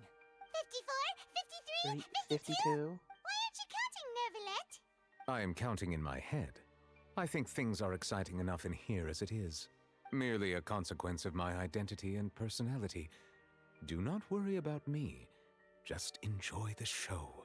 Oh, all right. You look so serious that Paimon thought you might be feeling uncomfortable or something. 40, 39, 38. Mr. Lenny, are you all right in there? Is everything ready? Yes, I'm fine. I'm just double-checking the direction of the magic. It would be a disaster if we get sent to the wrong places. For example, midair right above the audience. Even though he's saying that, Lenny doesn't seem nervous at all. I think it's all part of the show. What was that noise? Did you hear it too? They come from the stage? Not sure. Anyway, it doesn't seem like anyone's worried about it. 25! 23. What's wrong, Mr. Lenny? I can still hear you moving in there. I seem to have accidentally knocked over a decoration. I'm trying to fix it, but it's pitch black in here. I can't tell left from right. Never mind the decorations. There's no time for that. The show is what's important. No, that's unacceptable. I want my show to be perfect. Don't worry, we still have 20 seconds. Hear them counting? 19, 18, 17. It seems things aren't quite going as planned. I apologize, everyone. It feels like you're all starting to count faster, but that's all right. I know it can be tiring to do such a long countdown. 10 seconds and change is still plenty of time. 10! Almost there now. Swapping two people is harder work than you might think. Even a master magician like me can't guarantee I'll get it right the first time. Hey, wait! Is this the back one? I can't tell. They both look the same inside. Huh? No, that's not it. I'll try again. 7! Hey, slow down! Honestly! 5! 4! 3! Whoops! That doesn't count! 0!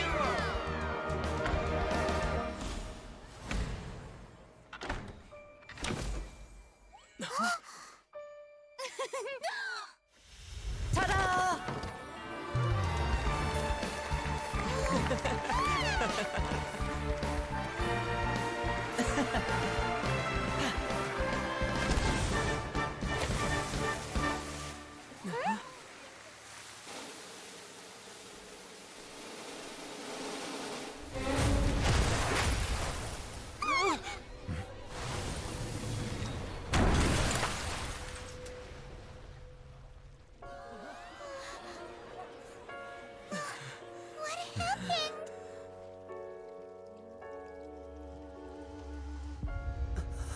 What the hell?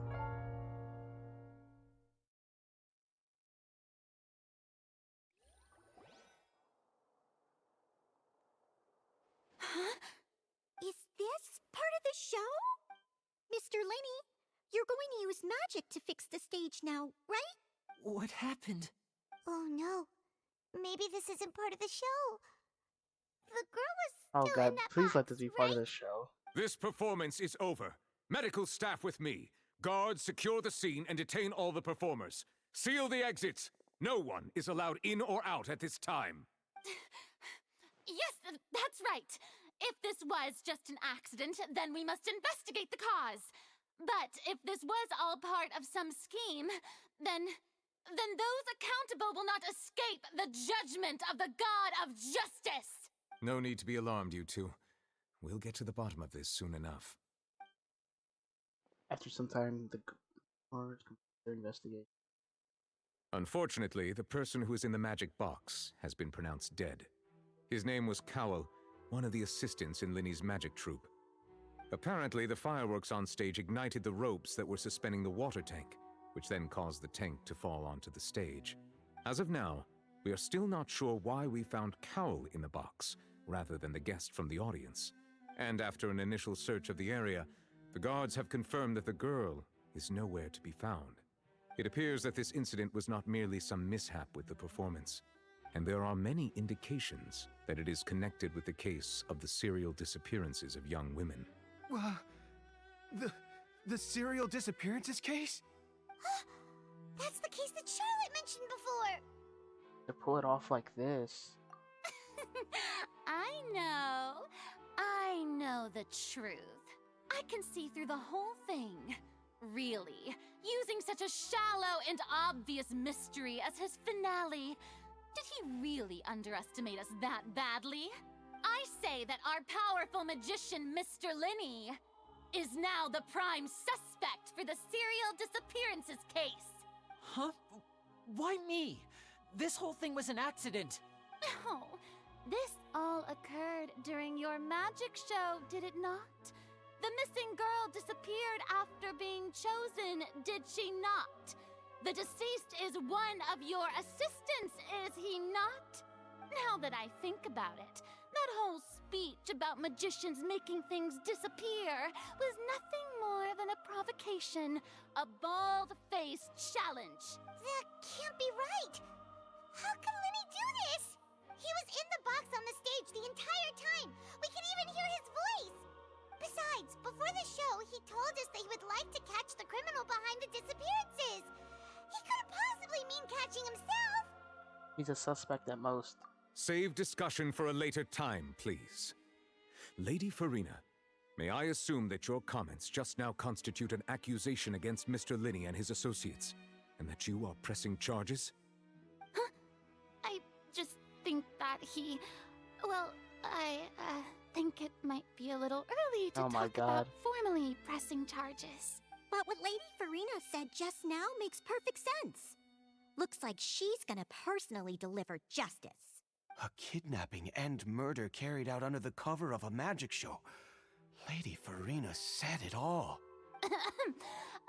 I mean, of course, my dear people.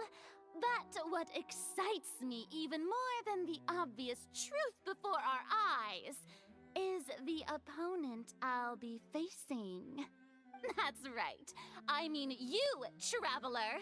You'll support Lenny, won't you? After all, he was the one who helped you the first time we met. I'll trust Lenny. Then there's no problem at all. You know, the Traveler and I already had a duel the first time we met. But with Lenny's help, our little duel ended in a draw. But draws really are the most boring possible outcome. So, no more draws. Between the two of us, there must be a clear winner and loser. And what better place to hold such a riveting showdown and decide the true victor than here, on the grandest of stages, the Opera Epiclese?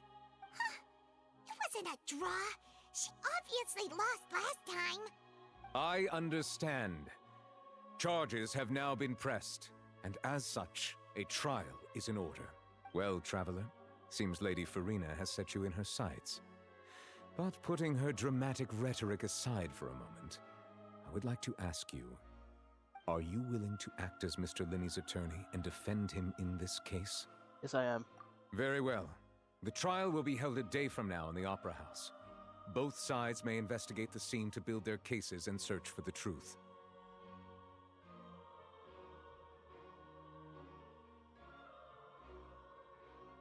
Linney and his troupe are all potential suspects and shall remain within the Opera House. The audience may begin to leave in an orderly fashion once they have been cleared by the guards. A day isn't that long. Let's see what kind of case this big shot Outlander can build in such a short amount of time. I'm really quite looking forward to hearing it. Everyone is dismissed and the audience begins to leave along with Florina and Novelette. Lenny!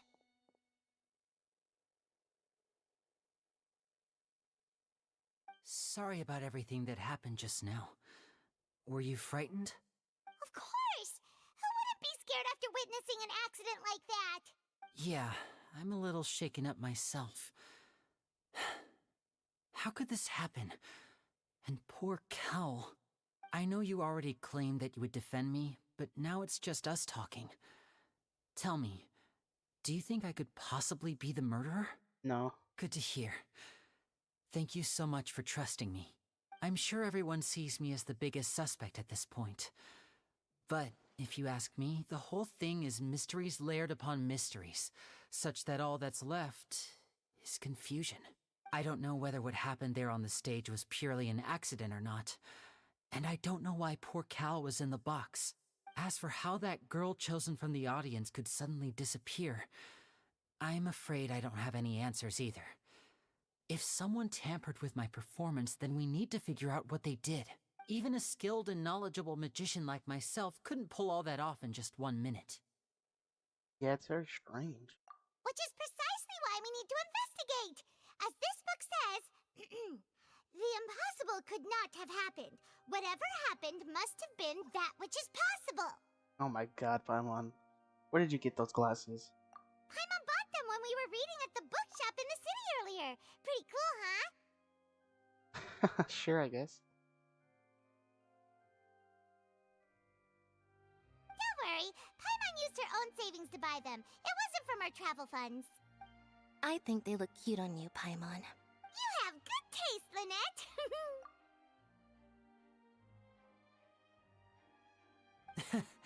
That's the right attitude. Feeling depressed isn't going to help me now. I need to get back to my normal self.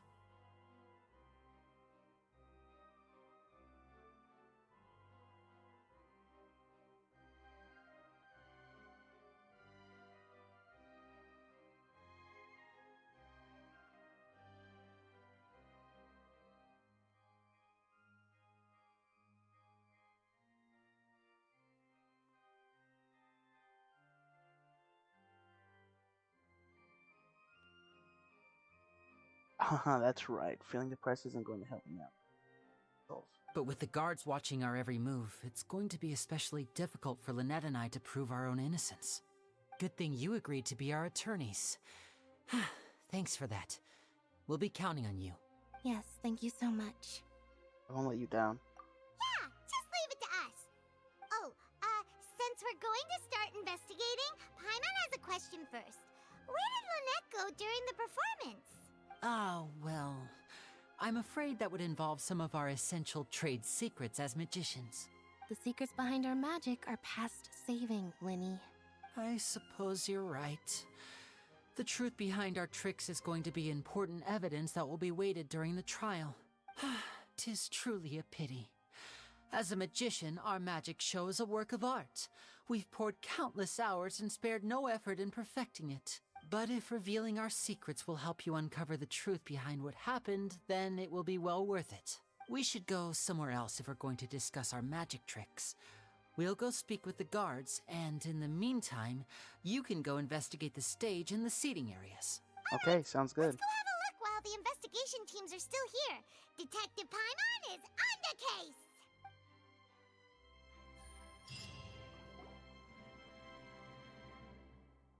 Hello, officer. How's the investigation going? We're Lenny and Lynette's attorneys. Ah, I see. You must be the traveler that Lady Farina mentioned. Listen, I'll be perfectly honest with you. I'd avoid getting mixed up in this whirlpool of a mess if I were you. Huh? What do you mean? Come with me and you'll see. The deceased is one of Linny's assistants, named Cal. Even though he hadn't joined the troupe long, he was hardworking and everyone generally liked him. The assistants are usually in charge of setting up and inspecting the props, as well as assisting with the show and keeping the crowd engaged. As you probably saw when you were in the audience, the water tank suddenly fell and smashed the box with Cowl inside it. But why was Cowl inside? This is the real mystery. We've already searched the scene and were unable to find any traces of the girl. However, if you look carefully, the box was positioned directly under the water tank. The ropes holding the tank were then burned by the pyrotechnics on stage, causing them to snap. All these factors lining up so perfectly makes it hard to see this as a mere accident. If anything, the more logical explanation is that the whole incident was intentionally planned, and Linny is the most likely person to have access to all these areas. But he doesn't have a motive. Are you both good friends of his? Well, you can't say we're good friends, but we've known each other for a little while. So in just a short time, he was not only able to win your trust, but even convince you to act as his attorneys. I know there's no such thing as magic. The real trick of a magician is holding the audience in the palm of their hand. I've seen a lot of cases, and I can tell you that people are the least reliable kind of evidence. That's not always true. Sorry, I tend to be pretty straightforward. Just know that I'm warning you for your own good. Anyway, you may investigate the scene of the crime yourselves if you're curious. Who knows, maybe you'll be able to come up with some new evidence. You can use the case records to confirm your current evidence and clue collection. Situation, sort case-related information. You can check as yet undiscovered evidence and clues in the case record. Investigate the corresponding areas to locate them. Use the perception skill to find evidence and clues that can be investigated within a certain radius around yourself. This will advance your own overall progress. Guards investigation report. The investigation from the guards indicates that the firework launched at the tail end of the magic performance set the rope dangling in the water tank alight, causing the tank to fall and kill Cowell. Who was within it? It seemed evident that Lenny is the likeliest user of the prop to commit a crime. However, the reasons for the victim being Caldwell and the reason of the chosen lady's disappearance remains mysterious. The deceased identity. The deceased is one of Lenny's assistants named Caldwell. He was well trusted by all his colleagues. His job was setting up and inspecting the props, as well as assisting with the show and keeping the crowd engaged. Okay. Examine white line. This is where the magic bug was struck. If Caldwell weren't inside the box at the moment, he might have dodged the turn off this autoplay. He would have dodged the falling water tank.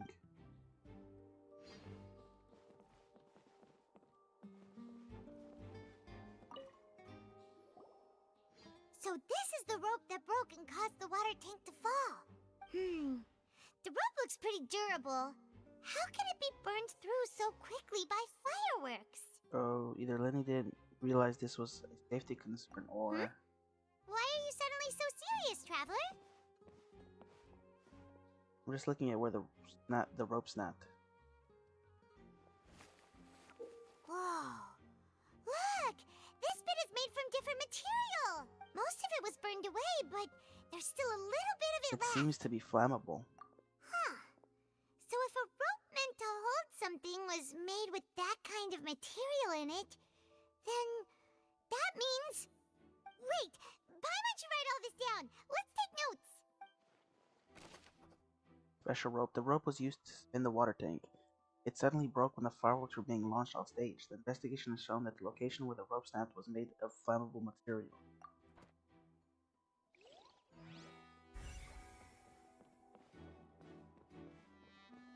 Maurice.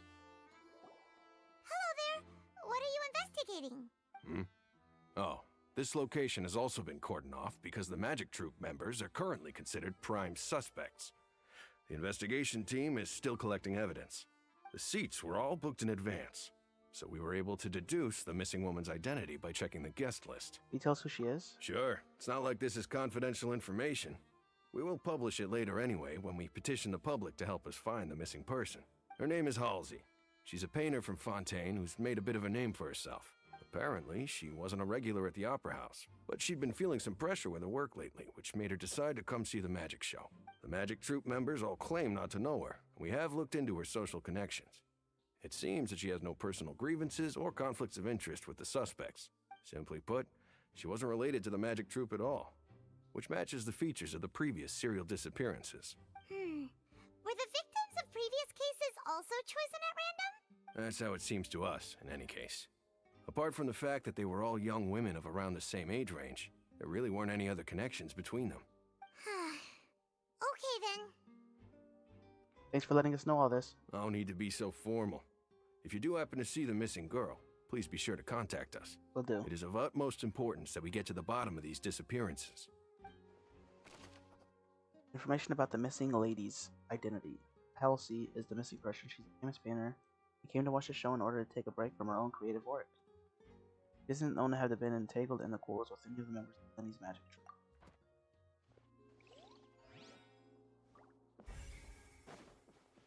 Is that it? Talk to you, Quentin. The investigation team has some new findings. Turns out there's an issue with the random number selector after all. See, I told you. What if the machine picked some big guy's seat? You think the murderer would have still made his move then? Sorry to interrupt, but we're helping Lenny and Lynette with their side of the investigation. What were you saying about the number selector? There's something wrong with it? You're trying to help them? That'll be a tall order. Lenny used the machine to pick a random member of the audience during his performance, right? The lucky girl that later disappeared. Well, we thought there might be a serious problem with the machine, so we had it taken away for further inspection. It turns out that the seat number it picked wasn't random at all. The machine picks that same number every time. I'm sure you already know that you have to make a reservation in advance to get a seat, regardless of whether it's a trial or some performance. In other words, Lenny knew who would be sitting where from the very beginning. That much checks out. Lenny reserved our seats for us, too. Bet you see why I was saying it'd be tough to make a case for Lenny. Thanks, sorry to bother you. Even though it's bad for Lenny's case, Paimon had better write it down. Random number selector. This device was used during Lenny's magic performance to choose a lucky member of the audience. However, the guards have found that it will generate the exact same number no matter what. Clearly, someone has tampered with it.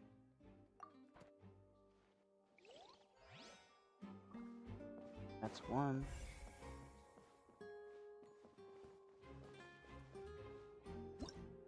Whoever this People needed to Wait. Oh wow, I can't. Oh. Whoever the murderer was, they must have made preparations well beforehand. This rope was obviously tampered with. It was. People needed to register and reserve a seat for the show. That, combined with this number selector, could allow you to pick a young lady instead of some old fogey. Why would it be him? How strange. Gosh, no wonder the serial disappearances never got solved.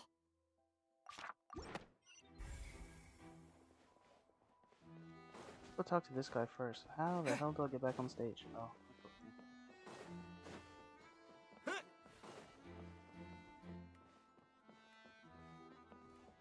Examine damaged magic box. The broken magic box was left on the scene after the guards completed their investigation. Looking at it now, I need to take off the fucking autoplay. Looking at it now, the water tank must have struck it really hard. I've already talked to him. We looked all that.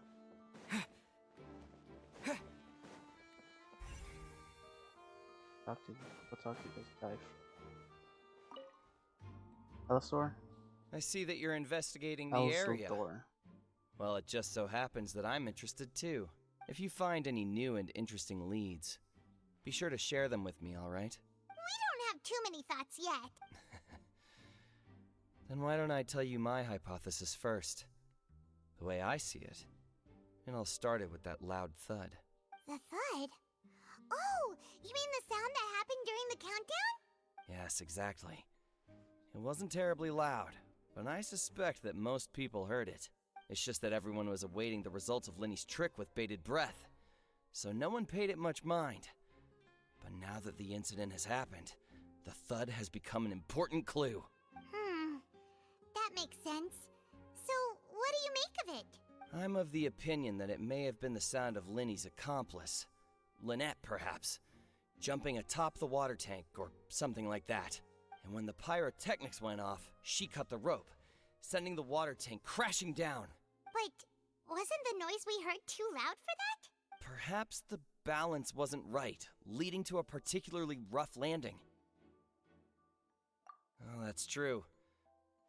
I suppose I must reconsider. That does remind Paimon, though. What was with that sound?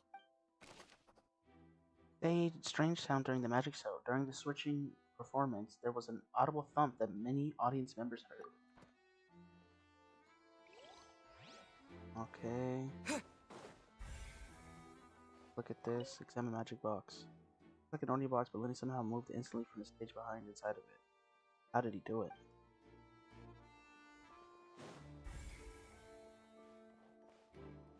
Trying to get all the clues. Doesn't look like there's anything else.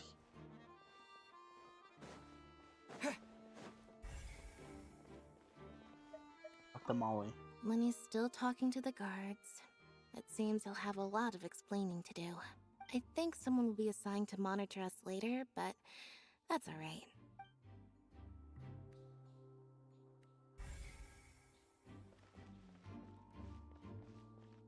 It.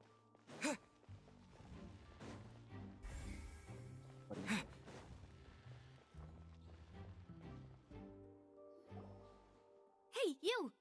Yes, both of you! Over here! I've Oh, been it's keeping an her. eye on you for a while now. Huh? You mean us? That's right. If I'm not mistaken, you're also among those who wish to cut down the thorns and pursue the truth. No? And by the looks of it, you're not from Fontaine. Well, you're right on the more about that one, but who are you?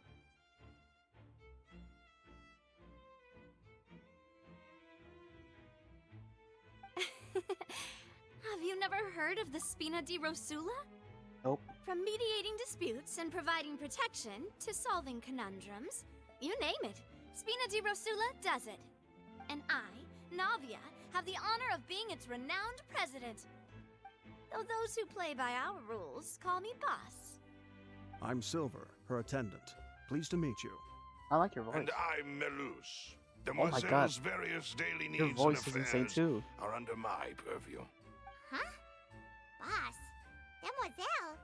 What gives with the names? Well, I am the second generation president. Malus and the others are still used to my previous title. My apologies, Demoiselle. Should you prefer, boss, I will endeavor to use that instead. No need. Her You design don't is have to call me amazing. boss. Just Navia is fine. Okay, if you say so. Not that we're members of Spina di Rasula anyway. All merely trifling details. Never mind. Now, back to the situation at hand. You want to investigate as well. That's right. I've always kept an eye on the serial disappearance cases. My interest stems from a matter back from my father's time. Judging from the look of things, I find Linny an unlikely mastermind. Really?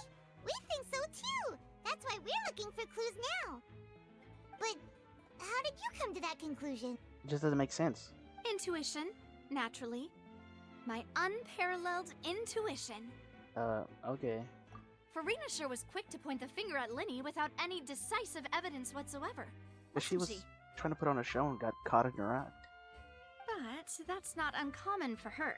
If you remember, the Justice had to interrupt her and ask if she was pressing charges just to keep her from getting carried away. Anyway, a trial begins the moment someone levels charges. And, of course, there was no way Farina was going to back down in that situation. Yep. Sounds more like you just don't trust the Hydro Archon. Well, what's your opinion? I must admit that she can be interesting at times, but liking her doesn't mean that I'll blindly agree with her. Well, when you put it that way. All right, I've answered your question. Now, it's time you answer mine. Wait a minute, did that answer count? Well, I say it does. But don't worry, you won't hear any pointless questions from me. Okay. In your opinion, do you think it's right to treat a trial like it's an opera? No. That's weird. Well? Not always. And why would that be? Doing so makes it easy for the truth to fall by the wayside. Something serious like a trial shouldn't be treated like entertainment. See, Silver and Malus? I told you they'd be different. Most astute of you, Demoiselle. I too think that the Traveler's response was most excellent. No matter how wonderful the script or how fervent the audience's expectations may be, the trials that go on stage here I want him as a must playable be based character. in fact. Malus. And if that can be done, boss, then All right, that's quite enough, Malus. Anyway, I like your answer. You pass with flying colors. Now, I need to make some preparations, following which our joint investigation shall commence. You two shall be my assistants. I think it's the other way around. Become assistants! Oh, well, I can be the assistant, sure. Or your companion, if you like. I'm really not that fussy. That's more like it. I think you're missing the point, Paimon. far be it from me to brag, but I believe that Demoiselle's intuition will be instrumental in uncovering the truth. You wish to save a friend from false accusations, and we wish to unravel the disappearances. In this sense, our goals are aligned. You have a point. You're quite the talker, aren't you, mister? And what about you over there? What do you think? You seem like you've got something on your mind. I have nothing to add. Oh, alrighty then. We'll be making some preparations first. Just be sure to let us know if they start revealing Linny's tricks. Thanks! Will do. Alright. Continue looking for clues. Kristen. Sorry, but no one can freely enter or exit the Opera House at the moment. If you wish to leave, you must register your identity with us first. No, we're not leaving. We're representing Linny and Lynette as attorneys, so we're investigating the case. Were you always guarding this entrance? Yes. After the Chief Justice gave the order, everyone coming in or out must undergo a strict I inspection. wonder if they're gonna give us a playable character then. So, the missing girl couldn't have left from here. At least, not from that point on. What about during the show? I doubt there was much opportunity then, either. How can you be so sure, hmm?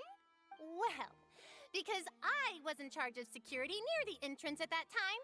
I couldn't see Linny's performance from here, which was quite a shame. Just my luck. But still, I did not abandon my post, and I stayed put no matter how loud the applause was. If someone had so much as even approached the door, I would have noticed it, let alone if they had tried to leave. We Melazines are good at that sort of thing, you know. So, it's safe to say the girl couldn't have left through here. Alright, thank you for your help. This'll be useful info. Interest in exits. No one left the Opera House during the Magic Zone. After the incident happened, only those who had their identities cleared by the guard could leave.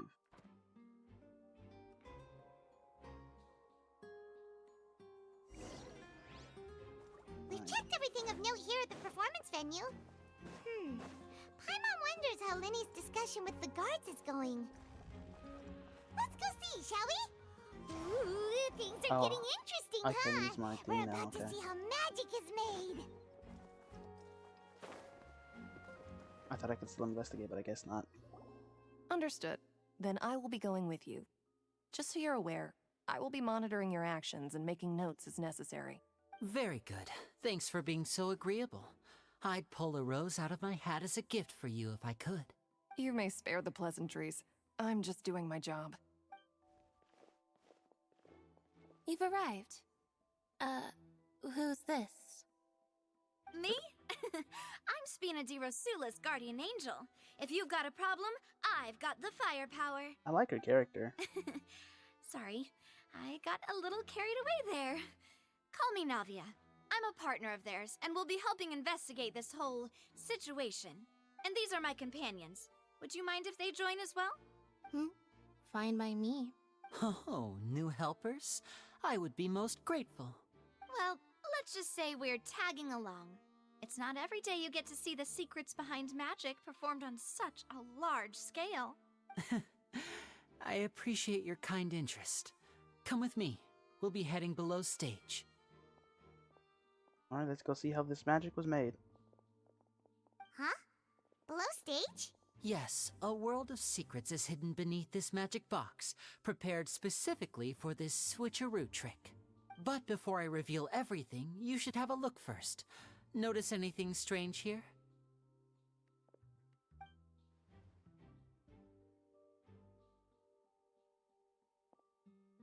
I'm not trying to be dramatic. Remembering the details of a trick will help you understand the methods used to perform it more easily. Huh. Weren't there balloons and other decorations here? Where did all that go? Ah, good eye. That said, you're still far from discovering the answer. The back of the door isn't the same. The back? You mean the inside of the door? What's different about it? Paimon didn't notice anything. Very good indeed. I thought you might not be able to catch that, given that you were sitting in the first row. The back of this door was patterned. Those patterns are now gone, replaced by a smooth wooden board. So, if you put 2 and 2 together, what do you get? There's another box inside this one. Exactly. All right, let's go. I'll tell you how it works as we head down.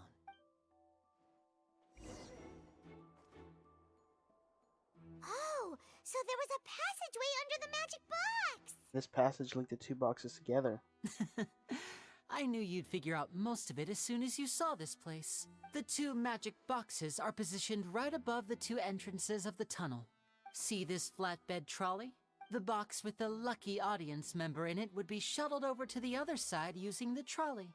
This trolley can raise and lower and even rotate, ensuring that the box will face in the right direction. I see. So that's the purpose of the box inside another box. Precisely. The inner box would descend after the audience member was put inside and be moved along the trolley, all while the outer box would remain on stage as if nothing had ever changed. So that's how you did it! Once the box was lowered, the trolley would store some energy through this device here, with which it would complete the rest of the steps. The audience member would only be able to feel some slight movements in the dark, and by the time she walked out, she would already be back on stage. What about your side of the trick? Right! You were talking that whole time, and you even came out for a moment near the end! Ah, yes. A phonograph operated by Lynette was used to achieve that effect. My assistant and I had already scripted our conversation beforehand. When the countdown began, I had already gone to the opposite box via a tunnel using that ladder. And what about Lynette? Where was she? I was in the mezzanine space in the back of the box. Oh, interesting! That's how we were able to coordinate Linny's lines with the assistant. And, by the way, I was the one who walked out of the box at the end. I mean, we are twins. All it takes is a change of clothes and no one can tell who's who. Really? And that's my favorite part of this trick. Only Lynette and I can perform it. So that's how it all worked! Wow! Every detail you revealed was more amazing than the last! I can tell a lot of thought was put into this. Lynette would briefly walk out of the box and then go back in, jumping into the tunnel and escaping before the box on the trolley could finish ascending. And then I walk out of the other box in the audience area, and the trick would be complete. The operative word here being would. But as you saw, Cal was in the box, not our audience member. She, on the other hand, mysteriously vanished. We really don't know how that happened. If not for that interlude, this would have been an astonishing trick. I probably never would have figured out how you pulled it off. And yet, to think that someone was able to use this magic trick to commit a crime. Could we have a look around? I think we can come up with some more leads. This is the scene of the crime, so Linny and Lynette are not permitted to stay here. I'll escort them back up. Yes, of course. No need to be so strict now. I won't disappear into thin air, you know. Thanks, everyone. We're counting on you. Alright. The magic trick. Linny gave detailed account of how the magic trick was supposed to work. Okay, I'm not gonna read all that because we already know. The magic structure, yep, we know as well. The layers inside the box. Okay.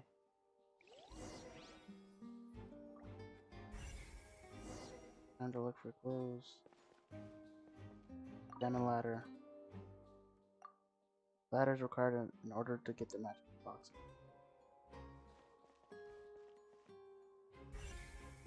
Diamond control board. This should be the control device that for the trolley. It seems to be able to operate automatically.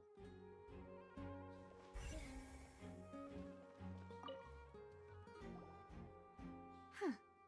What's this? Looks like a hook tied to the end of a rope. Huh? There's all kinds of odds and ends here. Linny didn't mention this earlier. Perhaps it was a prop for a different trick. But why would it have been left here? Whatever it is, let's make a note of it first. Wrapped hook rope. A rope that has fallen onto the ground. A metal hook has been tied to one end of this rope. Its use is unclear.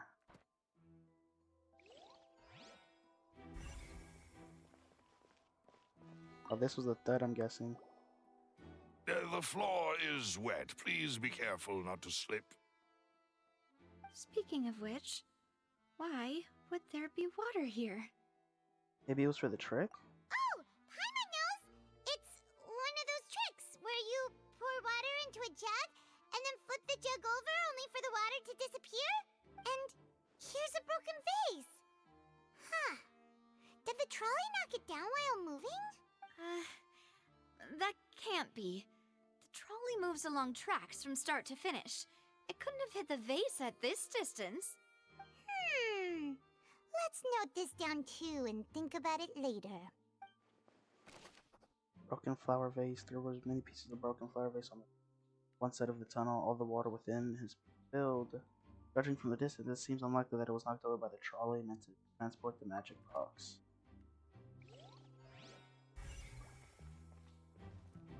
Investigate clothing. Oh, these are the clothes that the lady chosen from the audience was wearing, right? Yeah. Her clothes are here, but she's nowhere to be I found. needed to mention the guests have a wardrobe change. Right. And do you really need to do that if you're kidnapping them? Ugh, this is so confusing. Paimon doesn't want to be a detective anymore. Her glasses changed. She didn't have that covering her eyes before, right?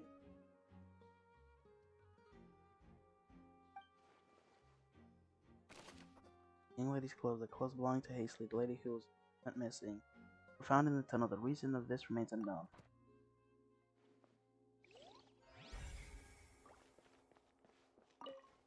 Facts. High precision is required to complete the magic show at tracks. Court.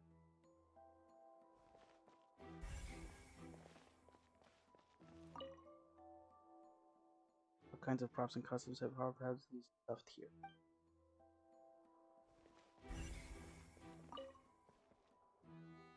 Color is crucial for transporting the magic box to the other side of the crop. Wow.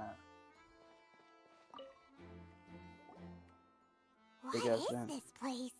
Looks like a vent. It seems someone could fit through here. Huh. Could this have been the suspect's escape route? Alone, perhaps. But if they had to pull another person with them, the space would be too narrow. But there are no other ways in or out of here. Other than those that go through the magic boxes. Oh, you're right. Let Paimon write that down. Tunnel vent. The tunnel vent looks like it could allow one person passage barely, but leaving alone the missing lady seems to be an unrealistic prospect. Seems we're just about done investigating down here. Yes. Let's head back up. Everything. Return to the surface.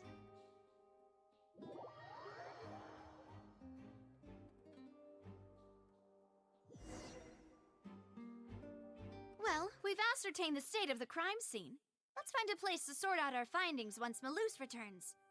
It seems to me that there are several things that don't add up here. Apologies for the wait, demoiselle. So, what did the guards say? Did the criminal escape through the vent? They believe the odds of that are very low, since the vent leads to the Opera House's basement. The guards have checked the area carefully. No one left through the basement during the performance or after the incident, and no one was found hiding there. So the tunnel's become like a secret chamber then. You know, like the kind you usually see in novels. It would seem so. The plot thickens. Halsey's disappearance and Cowell's death are both quite inexplicable. No wonder Farina was so confident in her accusation. All the current evidence points toward Linny and Lynette. In other words, the charges are very likely to be upheld unless we make some considerable progress. Charges and then trial. So if the charges are upheld, they'll announce a sentence? That's right. This is how a trial goes in the Opera House. During the proceedings, the Chief Justice and the Oratrice will hear statements from both sides. The Oratrice will too? That's right. This is how indemnitium is produced. The statements from both sides, the defenses from attorneys, witness testimonies, and even the audience's emotions will all be projected on the Oratrice. To put it simply, it's as if the Oratrice has its own will, and is a judge in its own right. This also precludes any kind of favoritism on the part of the Chief Justice. Not that this has ever happened anyway. Fascinating. Once both sides have finished speaking, the Chief Justice will make his final decision. This, too, will be used by the Oratrice as a reference. Then, finally, the Oratrice will be consulted by officials. The result it returns is the will of justice itself. Huh? So that machine is the one that actually decides? Paimon thought Neuvillette called the shots. In practice, there is very little difference. Both have always come to the same judgment, which is why people have great faith in the Chief Justice. Yes, the guards also asked me to convey that none of us will be allowed to leave this place before the trial. Huh? Why? Because we've chosen to act as the twins' proxies. That makes us persons related to the case. They're concerned that we might be colluding with outside parties, or that we might find outside help to disrupt the case. And even if that were not so, it could prove problematic if we happen to spread key information about the case ahead of time. I'm ready to break out at any time. Whoa! There's no need for that. Paimon thinks they have a point. That said, are they providing food? Oh my god, Paimon. Of course. I just hope you don't mind the lack of options. I'm afraid that catering to all tastes is not in the cards, nor is any guarantee of balanced nutrition. That's not the time to be picky. In that case, let's just sort out our findings together here. Pity. I was hoping to take you to try some of Fontaine's famous desserts, too. We can do that after. I mean, what better way to properly think through our findings than over some tea and sweets? Huh. Breaking I'm out really suddenly doesn't seem like such a bad idea after all. I'm really liking Navia. Just kidding. Paimon will still do her best, even if there are no snacks. What do you mean, no snacks? Of course we'll have snacks. If we cannot buy some, then we'll simply make some. Huh? Here? But how? Understood, demoiselle. Everyone, please come with me. Oh god, where are you taking us now? Navia's old, she's gonna summon her lackeys and they're just gonna come beat the shit out of somebody. Yes, I must be prepared to meet the demoiselle's baking needs whenever the fancy strikes her. I have eggs, sugar, and almonds at the ready. Good work, you two. Then I'll get to it. Please sit tight for a moment. You'll get to taste my awesome snacks soon enough. These three are quite the interesting group. Sorry. Must be a Spina de Rosala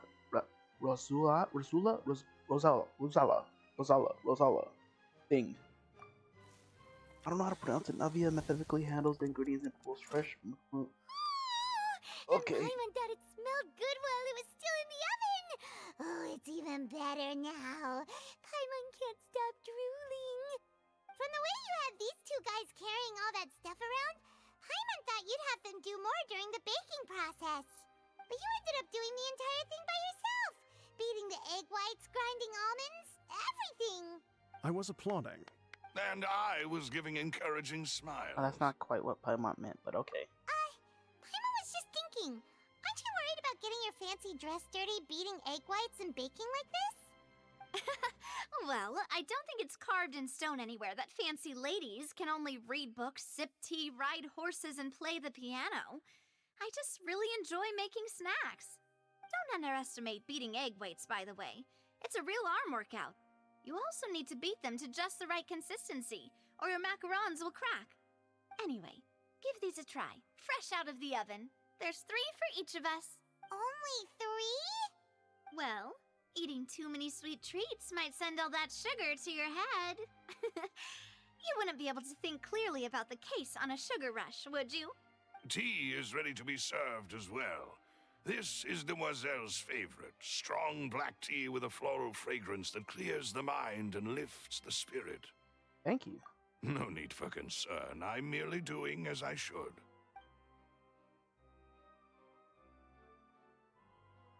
All right then. Down to business. As Paimon mentioned previously, the tunnel seems to be something of a secret chamber. However, we can assume that Linny and Lynette were not alone within it. Some criminal also occupied its sealed confines. The magician twins could have committed the crimes, of course, but they lack any logical motive. Exactly! Why would they do such a thing right when everyone was watching?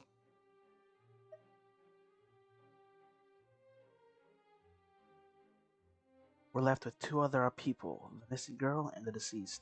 The flower vase and the thud we heard during the performance could indicate some altercation between Halsey and the criminal in the tunnel, resulting in the shattering of the vase, the discarding of her clothes, and her abduction.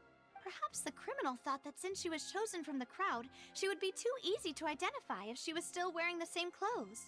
Paimon thinks that makes sense, but the real trouble is... There's no evidence that the third person even exists. True. None of the clues we found thus far support the existence of this third person.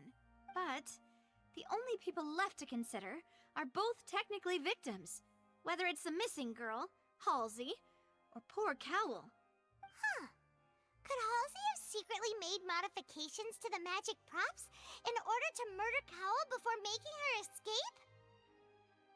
But she had no way of knowing how the magic trick worked. That's right. And even if she had tampered with the setup, she would need to understand the entire trick to pull it off. Nor does she have any motive.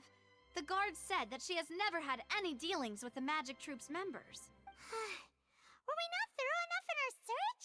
From the sound of things, this is turning into an impossible case.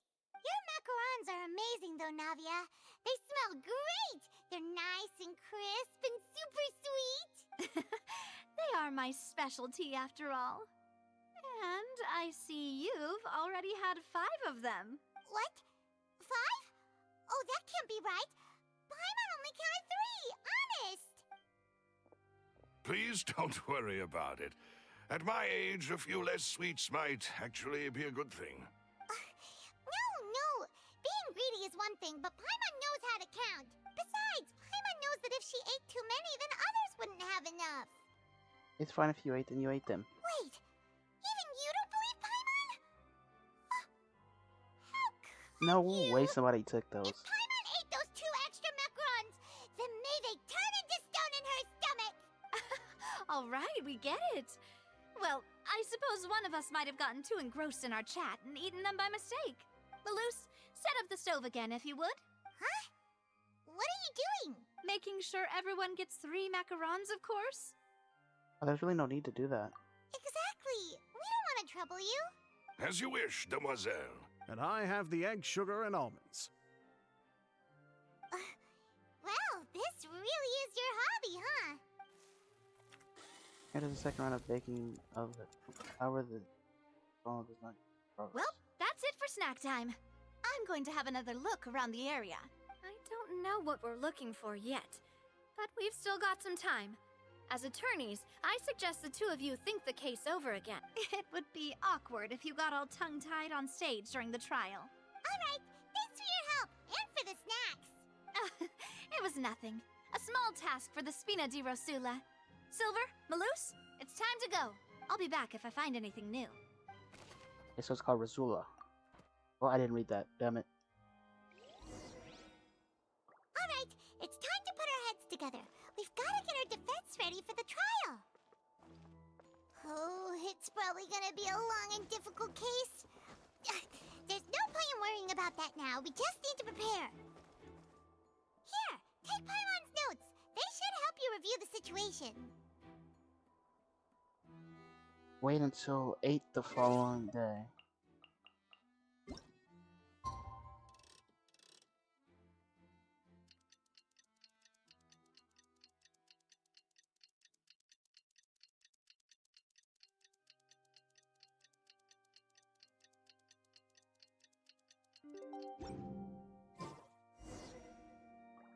Participate in the trial.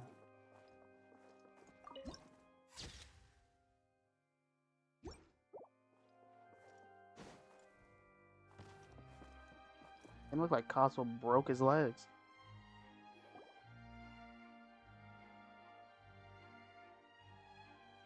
What do we do?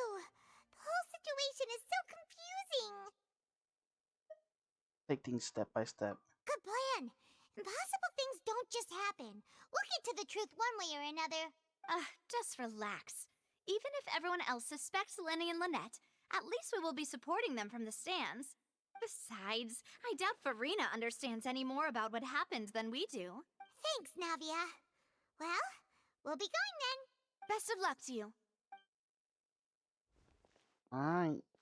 Go free him.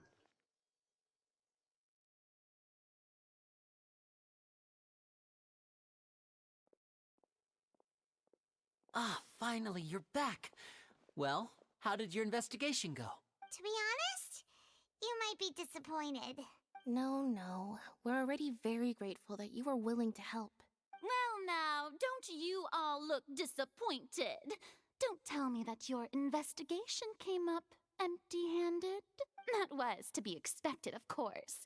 The guilty can never produce proof of their innocence. But don't let that stop you. I shall be terribly disappointed should you, my most anticipated foe, concede so easily. Just you wait, Verona. Since both parties are present, I declare that the trial regarding the magic show incident is now in session. Firstly, In order for the audience to understand the causes and results of the incident, could we please have Mr. Linney explain the trick? Yes, of course. I will explain while Lynette demonstrates on stage. All the necessary items have been prepared. And clearly reveals the details of the magic of everything the audience Thank you, Mr. Linney. In that case, I take your statement to be that you ran to and remained hidden within the magic box in the audience stands once the trick began, and thus could not have committed the crime. Is this correct? Yes, that's correct, Your Honor. In that case, I call upon the prosecution. Lady Farina, do you wish to refute his statement in any way? Why, of course I do. Allow me to take the first shot and break this case wide open. Mr. Linney is clearly lying. There is no way you could have been in the box the whole time if you were to abduct Halsey and murder Cowell. In fact, I'd say you were hardly in that tunnel at all. That is simply your hypothesis based on the presumption that I'm guilty. Oh, is that so? And if I may ask, what did you hear while you were inside your box? The roaring countdown of the crowd, of course. That's how I kept track of the time and built anticipation for the finale. And you didn't hear anything else at all? Nothing that might leave an impression of any kind? No, nothing. I see. But when the count reached 30 seconds or so, there was a thud. One so loud that I believe practically everyone heard it. Huh? Hey, hang on. Something's not right here. How could Lenny not know about the sound? Yeah, I'm sure he could have heard a noise that loud from inside the box. I was right by the box, and I definitely heard the thud. Look at those scales. Could those mean... They probably represent the oratress stance on the trial. Well then, ladies and gentlemen, allow me to use the words of the magician himself. You never know what can happen in the blink of an eye. Of course, I have armed myself to do far more than smash your alibi. Confidence cannot go unfounded, and my foundations are rock solid. Tell me, aren't you and Lynette actually from the House of the Hearth? The House of the Hearth? They're Fatui? No wonder they did something like this. So the serial disappearances were the Fatui's doing. Now it all makes sense. I've got a feeling that what happened on stage probably wasn't just an accident. That's irrelevant. Our identities have nothing to do with what happened. Indeed. Then perhaps you could tell us everything that happened during that 1 minute. Your first priority is to prove yourself innocent after all. I'm sure there is little that needs to be kept secret now. Unless your script already has holes in it. The Outlander is speechless. My, oh my, don't they look flabbergasted? Now comes the infighting and discord, I suppose. This was almost too easy. Good thing I made all those preparations. Seems the all-nighter I pulled last night is really paying off. Hey, Linny, why didn't you tell us this before? Order! Order! Mr. Linney, allow me to re-establish the facts. Lady Farina has raised 2 points. First, when the thud was heard in the Opera House, you were neither in the box nor the tunnel. Second, you and Ms. Lynette are both members of the House of the Hearth. Are these claims true?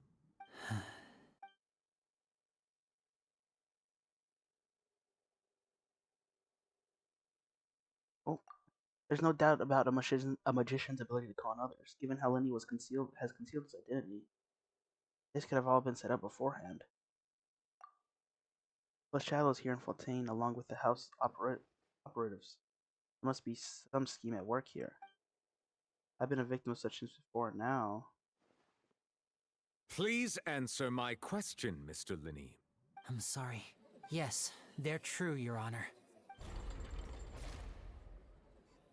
I knew knew it! Well, that's it. We might as well move on to the sentencing already. What should we do now? Permission to speak, Your Honor? My client has withheld some key information. In that case, what is your I request? request a brief adjournment, and there are things that must be discussed. Is that really necessary? They're already as good as guilty. The defendant deceived their own attorneys. What is there left to discuss? Order! Order, I say! Your request is reasonable, and we shall adjourn. This trial will reconvene in 1 hour. So you would stick to Mr. Linney's defense even after knowing what you do now? You certainly have more professionalism than I thought. In that case, my dear audience, let's allow the joy of victory to steep for a little while longer. Come on, Lenny, why didn't you tell me you were Fatu? While court is adjourned, you meet with Lenny and Lynette backstage at the Opera House. Gonna say something? Well, this is awkward. I didn't think the Hydro Archon would dig all that up. I'm sorry, Traveler and Paimon. You could've told me. Yeah, sorry. Paimon doesn't know where to start. We trusted you two. We based our entire reasoning on the assumption that you weren't bad guys. Not to set the wrong tone or anything, but Paimon's really mad! I'm very sorry. I know you're angry, and reasonably so, but please, let me explain. I know you've clashed with the Vatui several times before. I wouldn't be surprised if just hearing the word is enough to make you upset. But our organization is very, very large, and the Harbingers have very different personalities and goals. Right now, we want to save people. As many as we can. That's right.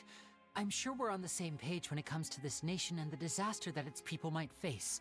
I knew if it weren't for our respective identities, we could become good friends. That's why I didn't wish to flat out lie to you, but chose to hide some details instead. The truth is very important, but being completely transparent about everything would see us spending more effort than we need to. How can we know this how can we know this isn't all just a lie? Right. So, you be the judge. Heck, if I were you, I fear that I'd even struggle to trust me at this point. You met a Fatus who works as a magician, a trickster by trade. All by coincidence, too. But still, I'm asking you to trust me. I am no criminal. At least, not in this case. Sorry. Please forgive us. Well, you both say that, but... Where did you actually go while the trick was being performed? Right. Let's hear your answer first, and no lies now! Of course. I'll answer any question you ask. We've been trying to find out how the Oratrice operates. We want to know why it has a consciousness. Why can it deliver sentences accurately? During our investigations, we learned that the machine's core is beneath it. From that moment on, Lynette and I have been designing this box swap trick, with the objective of getting close to the core. Is that why you needed a whole minute? That's right. In truth, the audience would take about 75 seconds to count down from 60, while I would only need 15 to get to the opposite box. So, after jumping into the tunnel, I accessed the Opera House basement via the vent, and went to investigate the room in which the core is stored.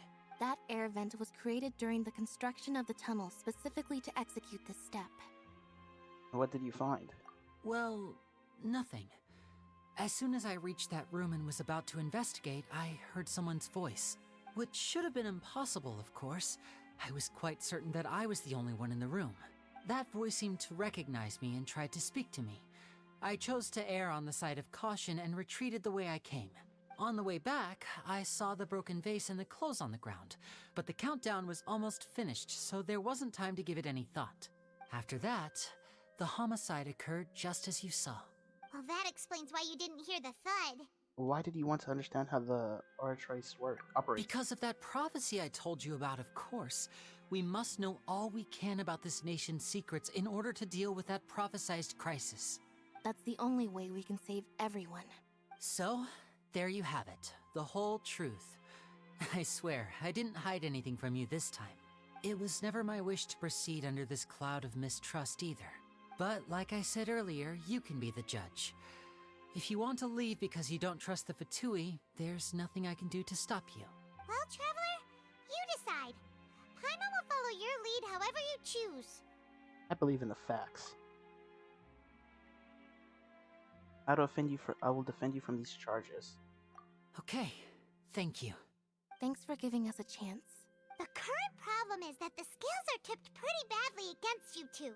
If we want to refute the Hydro Archon's accusations, we're gonna need a seriously watertight defense. Actually, we already have the key evidence we need.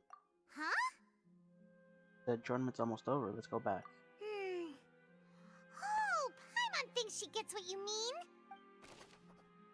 Lenny's statement. Lenny claims that he headed to the chamber containing the core upon entering the tunnel and did not witness the crime taking place and thus did not hear the thud. The voice. Lenny claims to have heard a mysterious voice within the chamber that houses the Arch core within the Opera House underground structure. Continue taking part in the trial.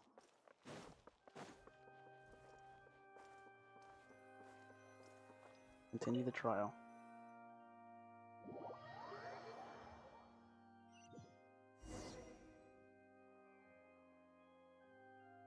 The brief adjournment ends and the nail-biting trial. Both parties have returned to their positions. Let us continue the trial. When last we left off, Mr. Linney acknowledged the new evidence presented by Lady Farina as fact. Therefore, Lady Farina may continue stating her reconstruction of the events. Ugh, that took long enough. Now then, if everyone would lend me their attention, at this stage, let's revisit that scene from Linney's perspective. Based on the opponent's account of events, you can identify loopholes in their statement.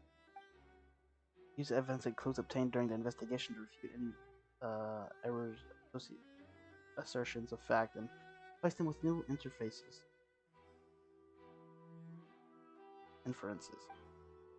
Reputation to counter the audience, convince the audience, and obtain more support from the people.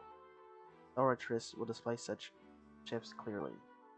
When you find and refute all inaccurate content, you can complete the cycle of refute and reveal the truth. Whoa. As the countdown began, he entered the tunnel. When the flatbed trolley passed, he opened the box and got into an altercation with Halsey, which caused the loud thud. He did not realize that this sound could be heard by everyone in the opera house, which is why he claimed earlier that he could not hear the sound. Finally, he used the vase to knock her out, before making her change clothes to prevent others from recognizing her. At this time, Cowell arrived in the tunnel, having heard that strange noise, and caught Linny red-handed. So Linny proceeded to knock him out too before stuffing him into that box. Afterward, Linny passed the unconscious Halsey to his accomplice through the magic box in the audience stands, before operating the devices such that Cowell's death would be ruled an accident. And there you have it. That's the truth behind what happened. Does the defendant's side have any objections to Lady Farina's description of the events? The key to refuting Lady Farina is the order of events, what Linny experienced, and what he saw.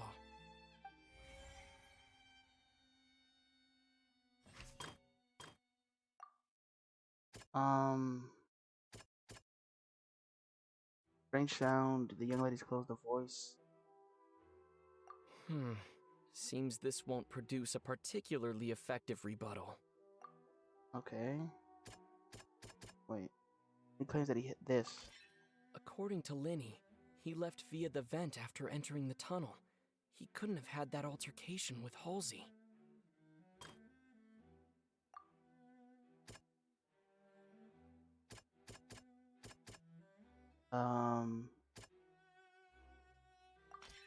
Linny went to the room that contains the Oratrice's core. This is the actual truth.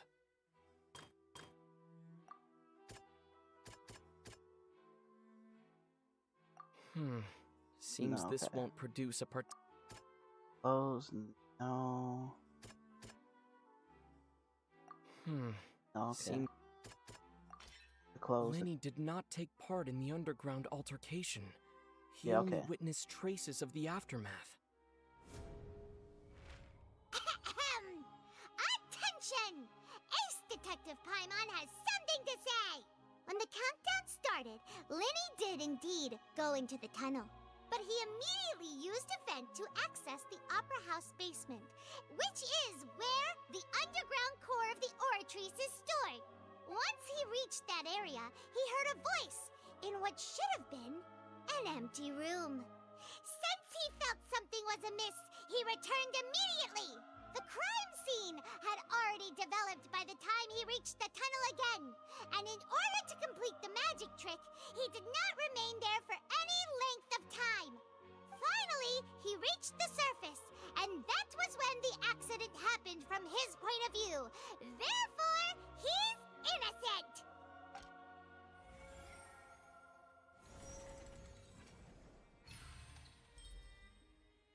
Okay, I'm liking this. Leave.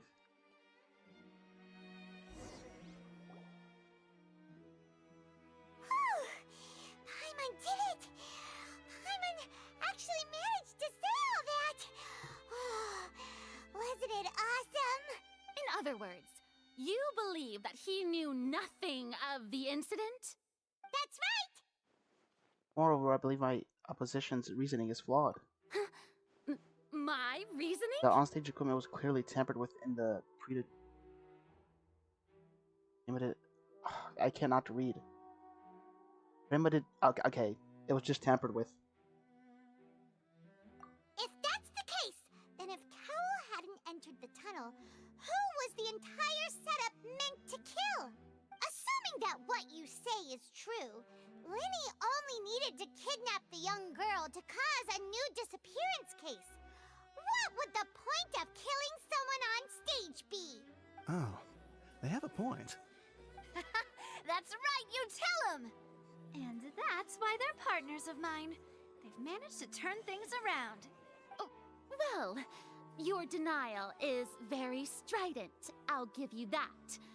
But what proof do you have to back your claims? You happen to remember. Of course I do. If he had been in the magic box the whole time, how could he have not heard that sound? Why do you ask?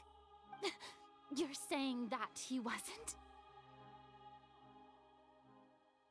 Your claim has now become my weapon. Oh.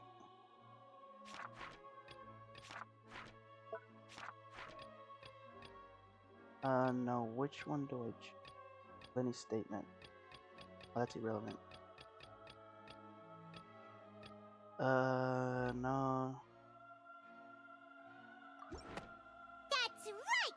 Linny wasn't in the box or in the tunnel. That's why he didn't hear anything strange during the performance. This means that when the crime happened, Linny had already entered the basement via the vent. The same clue you used to disprove his alibi has now become the best proof! How do you like that? Well played. To think you'd use such logic. Well then, if it wasn't Linny who committed the crimes, then who was it? The murderer was. Select the gear icons in the interface to check the corresponding case questions. Select the answers and fill all the empty gears to verify the correctness of your deduction. If you have made mistakes, you must make another selection from the remaining options. Once you have answered all the questions correctly, you can complete this logic chain. The guard's investigation report indicates that the fireworks released at the end of the show ignited the burn through the rope spinning the water tank above the stage. This caused the water tank to fall and kill Cobble in the box. If Lenny is no longer under suspicion, only the members of the troupe would have been able to tamper with the props. Lenny gave a detailed account of how the trick was supposed to work. By using a box inside a box, that idea was the box containing the audience member, transported via tunnel underneath. And Lenny himself would also use the tunnel to get to the other side. Having changed her outfit, Lynette and her assistant would take charge of onstage interactions. The clothes belonged to Hazley, the lady who went missing, down in the tunnel. The reason for this remains unknown.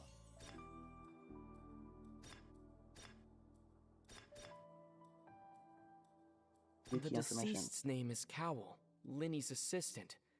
He would have been able to tamper with the equipment. Could there have been a third person involved? Is that really a possibility?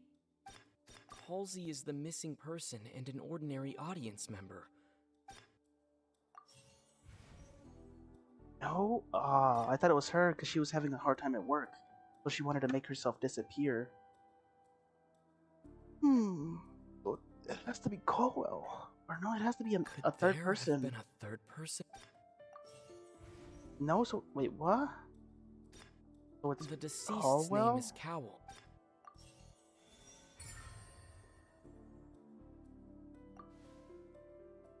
Huh? That can't be right. Are you serious? The killer was, in fact, Cowell, the deceased! Oh, is that so? How interesting! Let's hear your reasoning then. What I must do next is recreate the truth. What Cowell did, and how he went from would-be perpetrator to victim. Okay. The deceased's name is Cowell, Linny's assistant. No. The sound we heard may have come from a clash between the missing Halsey and the criminal. Linny was not in the tunnel at that moment, which it would have been tough for both people to fit into that vent. They would likely have bumped into Linny as well. I don't know what to do. No one entered or left the opera house through its entrance. Halsey's clothing was in the tunnel, so there must have been some fear that she would attract attention. The sound we heard may have come from a... No, they're all wrong? What the fuck? No one entered or left the opera house through its entrances. Halsey's clothing was in the tunnel. The sound we heard may have come from a clash between... It would have been tough for both people. Linny was not in the tunnel at that moment. Oh my god.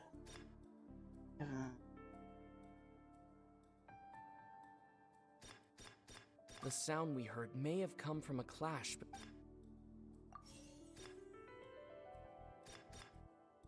The sound we heard may have come from a The deceased's name is Cowell. Cowell? Linny was not in the tunnel at that moment. Yes. Halsey's clothing was in that.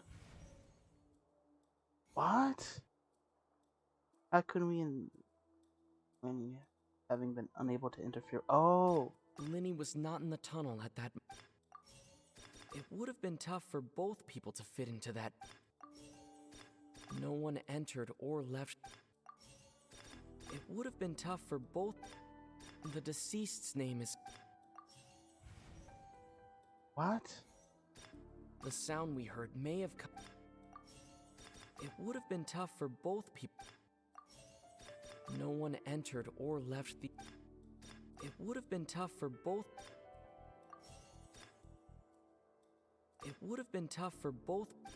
The deceased's name is Cowell, Linny's assistant. What? I'm so confused. No one entered or left the... That's all I could choose. Someone must have understood the methods behind Lenny's magic trick. Must have been in a position to easily modify the equipment. Leaving aside how he died, Cowell had all the means to commit the crime at his disposal. These noise could likely be the sound of Cowell and Hazley struggling. When he was not in the tunnel for 1 minute, this would have given the time for Cowell to bring Hazley out of the magic box in the audience stands. But according to the guard's testimony, no one entered or left the opera house. So even if he had taken her, there'd be no means of exiting. Exiting from the box would have been in full view of the audience, pretty much guaranteeing that they would be discovered. What's wrong, Traveler? Are you still having trouble Where figuring in the things world out? did Hazley go? I missed a clue. I see how it is. So this was all just a bluff. And here I thought you had something to show for it. But it seems you're still far from the truth. Look, since we're at a dead end, why not consider a different track? Just like the trick as it transpired, the end result must have been utterly different from the magician's initial design. If only we knew how Halsey disappeared. Well, that would be nice, but the tunnel only has 3 exits, and none of them seem very likely. She's in the box. And it's not like this is a magic trick where you can just make a real live person disappear. You know, like you did from that water tank, Lynette. Escaping from the water tank. Wait, could it have been the water? Excuse my interruption, dear opponents, but do you not see that the crowd is growing impatient? There is no greater sin in this opera house than an awkward delay in the performance.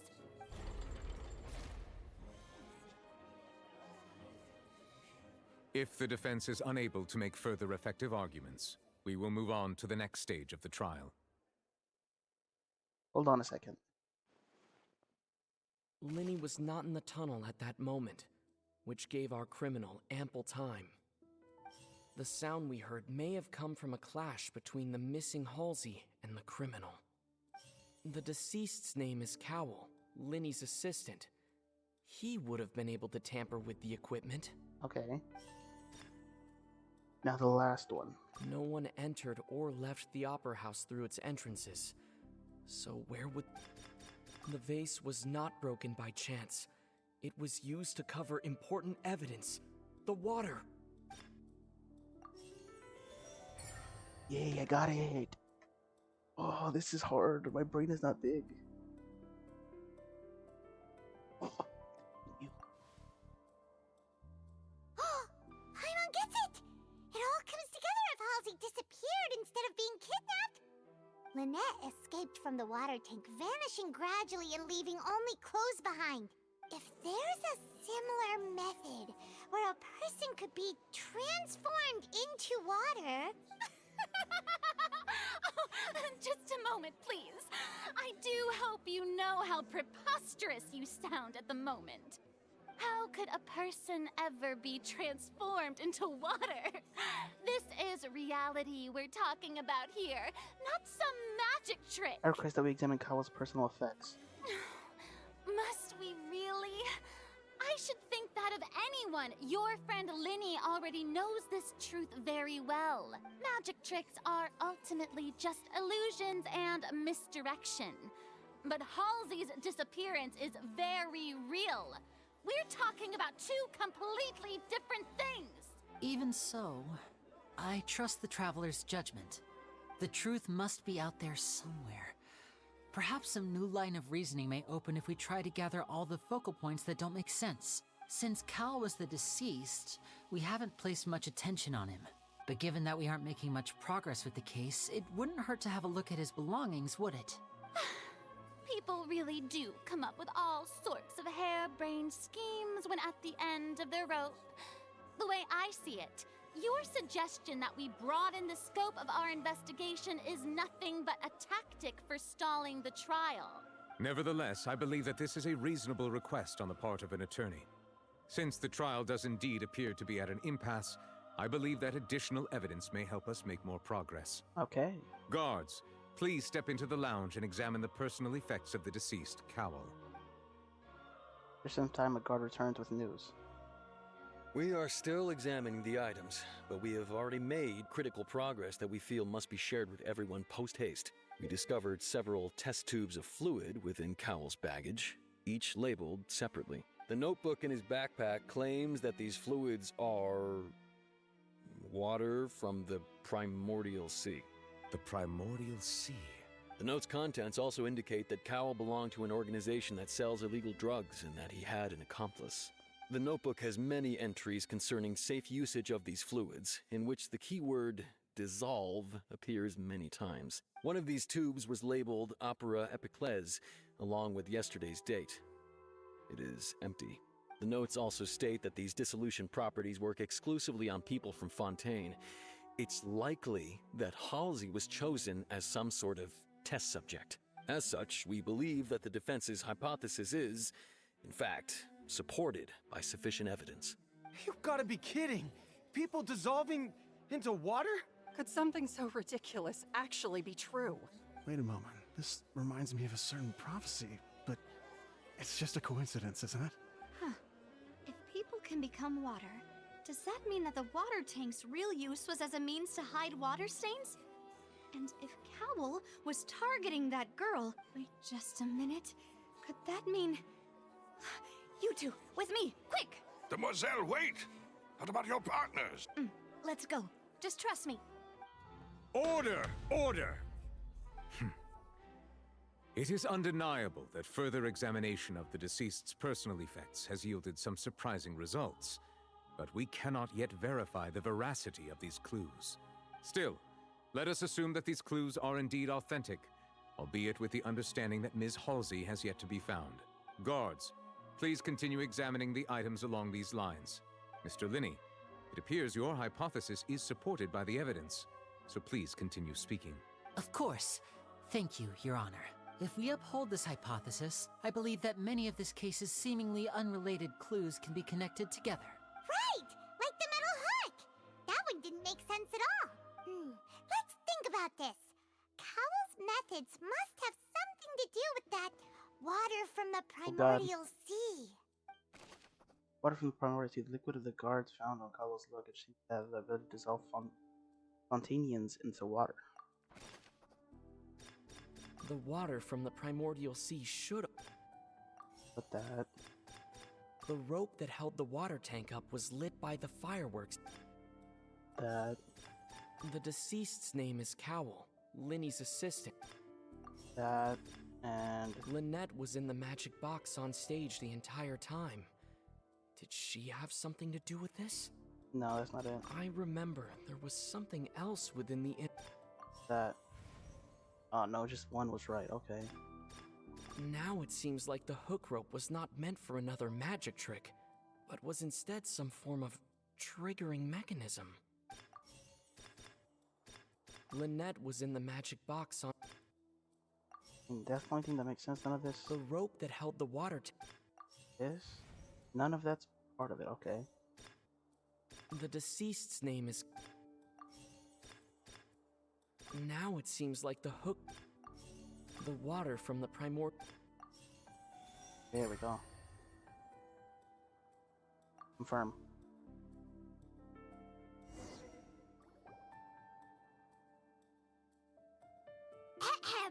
It's Ace Detective Paimon's time to shine again! In the original plan, Cowell would tamper with the water tank rope and the number selector securing his target. When the magic box containing Halsey was lowered, the metal hook would retract gradually and pierce the balloon at the top of the box. When the balloon attached to the box popped, the water from the primordial seed inside it would pour down and dissolve Halsey. Afterward, Cowell would enter the tunnel and break the flower vase to conceal the water inside the tunnel, with the remaining evidence being covered up by the water tank on stage. But he encountered something unexpected in the tunnel, and wound up being fatally hit by the same water tank he meant to use to cover his tracks. Huh. That does make sense. That actually links together a lot of the more confusing pieces of evidence. Oh dear, what do I do? Even I think they sound convincing now. Have I falsely accused an innocent person? What a humiliation. Now, it seems like the only point of contention remaining is the exact circumstances that led to Cal's death. His notes mentioned he had an accomplice who could be related to the situation. On that note, the guards have just contacted me indicating that they uncovered new evidence. I shall now invite him on stage to share it with us. Thank you, Your Honor. We were just inspecting the luggage of the other people involved in this case, and we found an identical sample of the water from the primordial sea among Linny's personal effects. What? That can't be. Oh, I see. Well, how wonderfully comedic to have your own counterattack only to come back and wound you. Does this not clear all doubt? My dear citizens, my loyal audience, allow me to present my reasoning and bring this performance to a swift close. Here we go again. Linny did not need to take part in the dissolution of the young woman at all. Indeed, he did leave the scene via the vent. Having made modifications to the props beforehand, his accomplice Cowl then caused Halsey to vanish using the water from the primordial sea. But upon his return, in cruel avarice, Linny desired sole credit and prepared to do away with his partner in crime.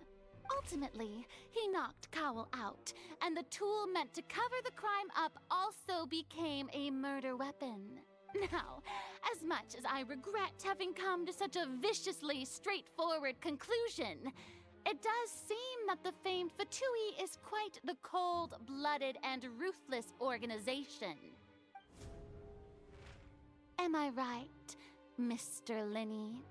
We've used up all the evidence we collected.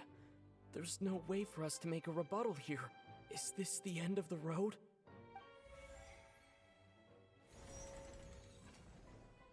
Oh no. Paimon can't think of anything either. It doesn't look like there's any way around this. Seems using the water as new evidence was too good a move. Why did this have to happen now? What's gonna happen? I'm so confused. I think we've all seen enough now. And we have ample witnesses to my flawless reasoning. I believe this is indeed the finale. Now then, my good, noble Chief Justice, should we not, in your view, move...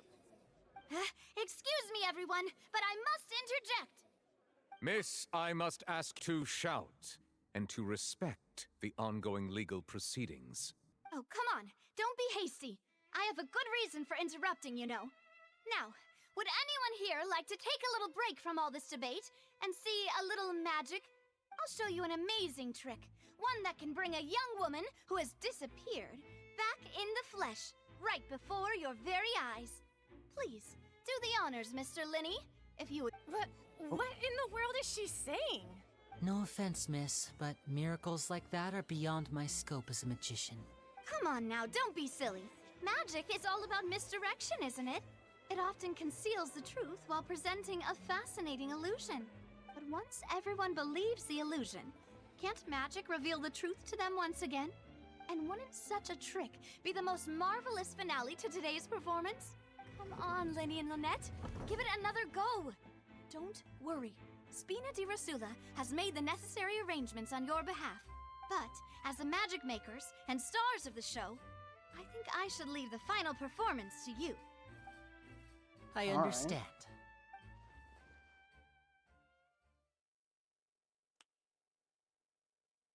And voila!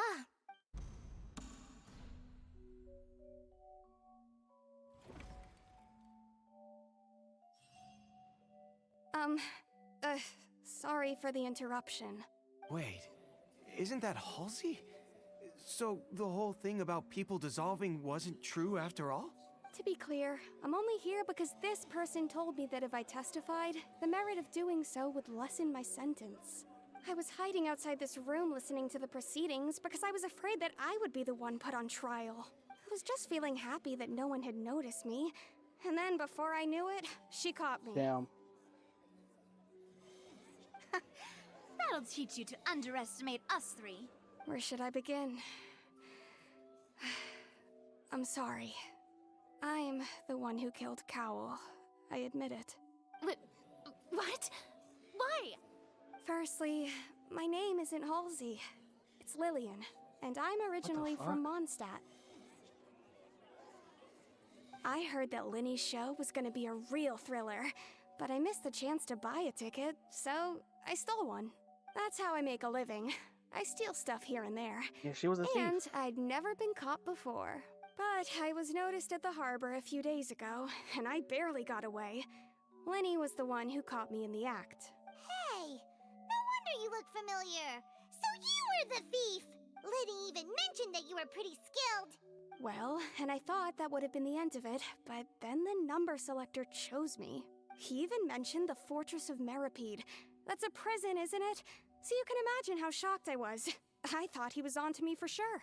So I played along with the show while looking for an opening to flee. But then I got water poured on me for no reason, and then someone jumped into the tunnel to nab me. I wasn't going to take that lying down, so I knocked him out and stuffed him into the box. There was nowhere to run from there, though, so I had to change my clothes and hide in a box containing performance costumes. I know it. I slipped out after the first guard arrived at the scene and continued hiding inside the opera house. Can a person even hide in there? If they're a practice-handed concealment, probably. But I swear I didn't know that the water tank would fall down. Really, I swear it. Had I known that, I wouldn't have put him in the magic box. I may be a thief, but I'm no killer. Well, that makes everything pretty clear now, doesn't it? Yeah, now it's time to refute the Hydro Archon's previous reason. This time, we need to tell the entire story from Lily-Ann's perspective.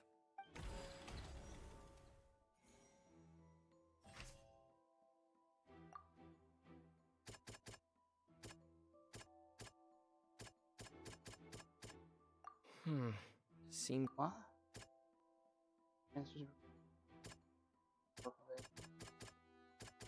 What the fuck? What the fuck am I supposed to put here? None of this makes sense.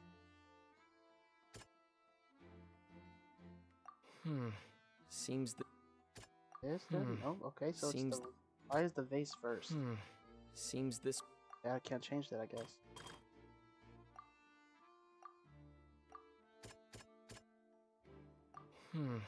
Seems... Seems... Okay. Seems... Did I not change shit? What the fuck? The strange sound wasn't from a fight. It was Lily-Ann's attempt to break out when she was frightened. I need to think about it like that, okay. Wait, infight between Lily and Caldwell. The flower vase was not broken to cover anything up, but it was smashed during the struggle between Lily-Ann and Cowell. That's why she didn't dissolve, because she's from Mondstadt. Lenny knocked Caldwell out. Oh, I didn't mean to click, what the fuck?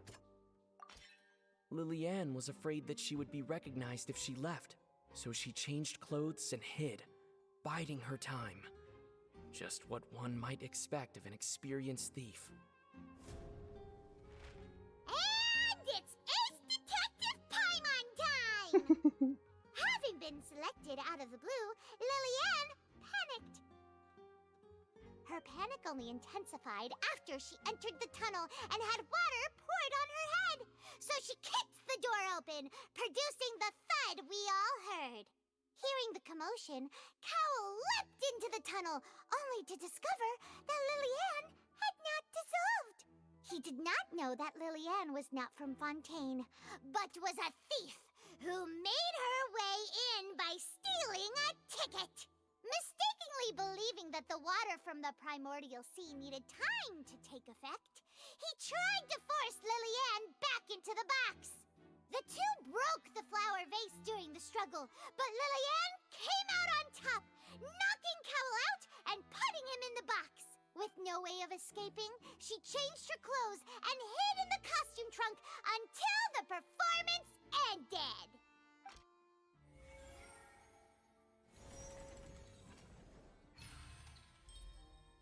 Okay.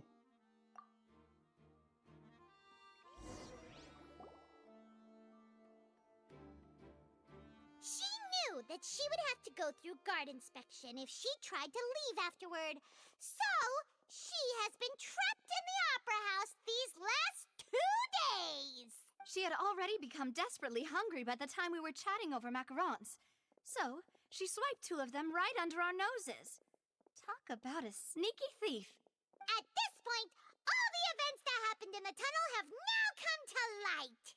Ah, so that's the whole story. Bravo! Bravo!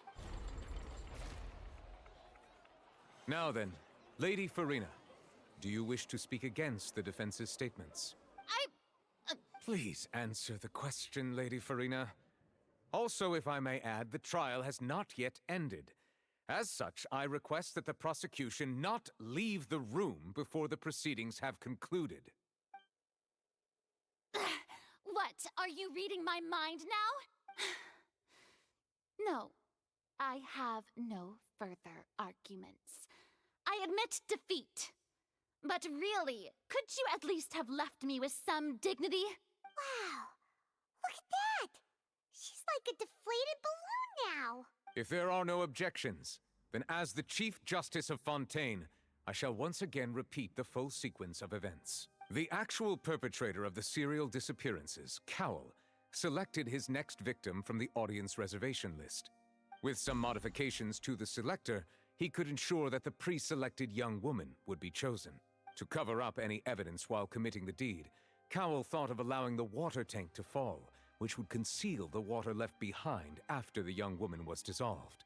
He also tampered with the rope suspending the water tank, using the fireworks at the end of the performance to cause the tank to drop and hide the watermarks. He poured the water from the primordial sea into a balloon during the preparation of the magic box and stuck it to the box's lid. Finally, he passed the prepared hook on a rope through the gap in the magic box's door when bringing the young woman to said box. When the magic trick officially began, the box containing the woman was lowered into the tunnel, tightening the hook rope and bursting the balloon containing the water. If all had gone to plan, the young woman would be dissolved at this time. However, Lillian was not from Fontaine and thus fled the box with a loud noise. Realizing that there was trouble, Cowell entered the tunnel and met Lillian. Thinking that the waters had not yet taken effect, he decided to proceed. However, his opponent was more capable than he thought, and he was overcome, knocked unconscious, and placed into the magic box, and thus became his own final victim. Lillian, according to her own statements, then changed clothes and hid until the performance ended, before hiding in other parts of the opera house. Okay. As for Linny, he was in the underground structures within the opera house, and was thus ignorant of these happenings. From this reconstruction of events, we can conclude that Linny, the accused, is in fact innocent. Hooray, Linny and Lynette! Amazing! While there is much in Linny and Lillian's conduct that should still be investigated separately, this case, at least, can be handed over to the Oratrice to make the final decision. Whoa. Are real? Am I making a wish?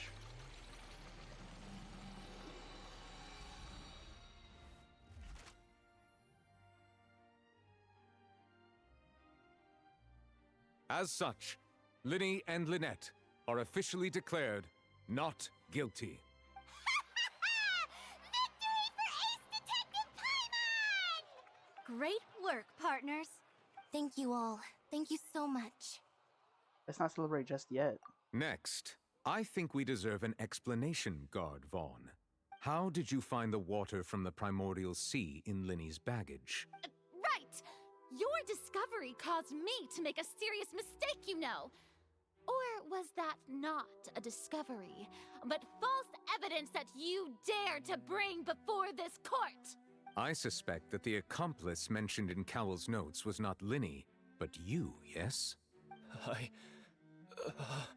I'm sure you know what you must do to lessen your sentence. Speak quickly! Unless you want to earn yourself a one-way ticket to Coupon Town. I was just following orders. We were supposed to place blame for the serial disappearances onto Linny, and thus cause suspicion to fall on the Fatui. The higher-ups said this was the best opportunity to do so. And now that your plan has fallen through, and the secrets of the water have been revealed, you have become a liability to said higher-ups, yes? Therefore, you would be wise to tell everything you know, and seek the protection of the guards. Yes, I'll tell you everything I know. Our boss discovered that the water can cause people to dissolve. It can also be made into a potion, which when extremely diluted, can cause people to experience unforgettable exhilaration. We've been in this business for a while now, and have made decent mora off it. The disappearances were also the boss's idea. I mean, this is the boss we're talking about.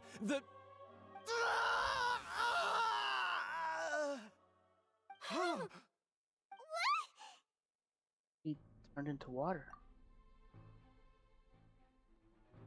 And now he can no longer talk. Such ruthlessness. I shouldn't have expected any less of them. An outrageous act. All present, please submit to inspection immediately. Another murder mystery. However, nothing is found on the scene of the crime and left behind. Bond dissolved.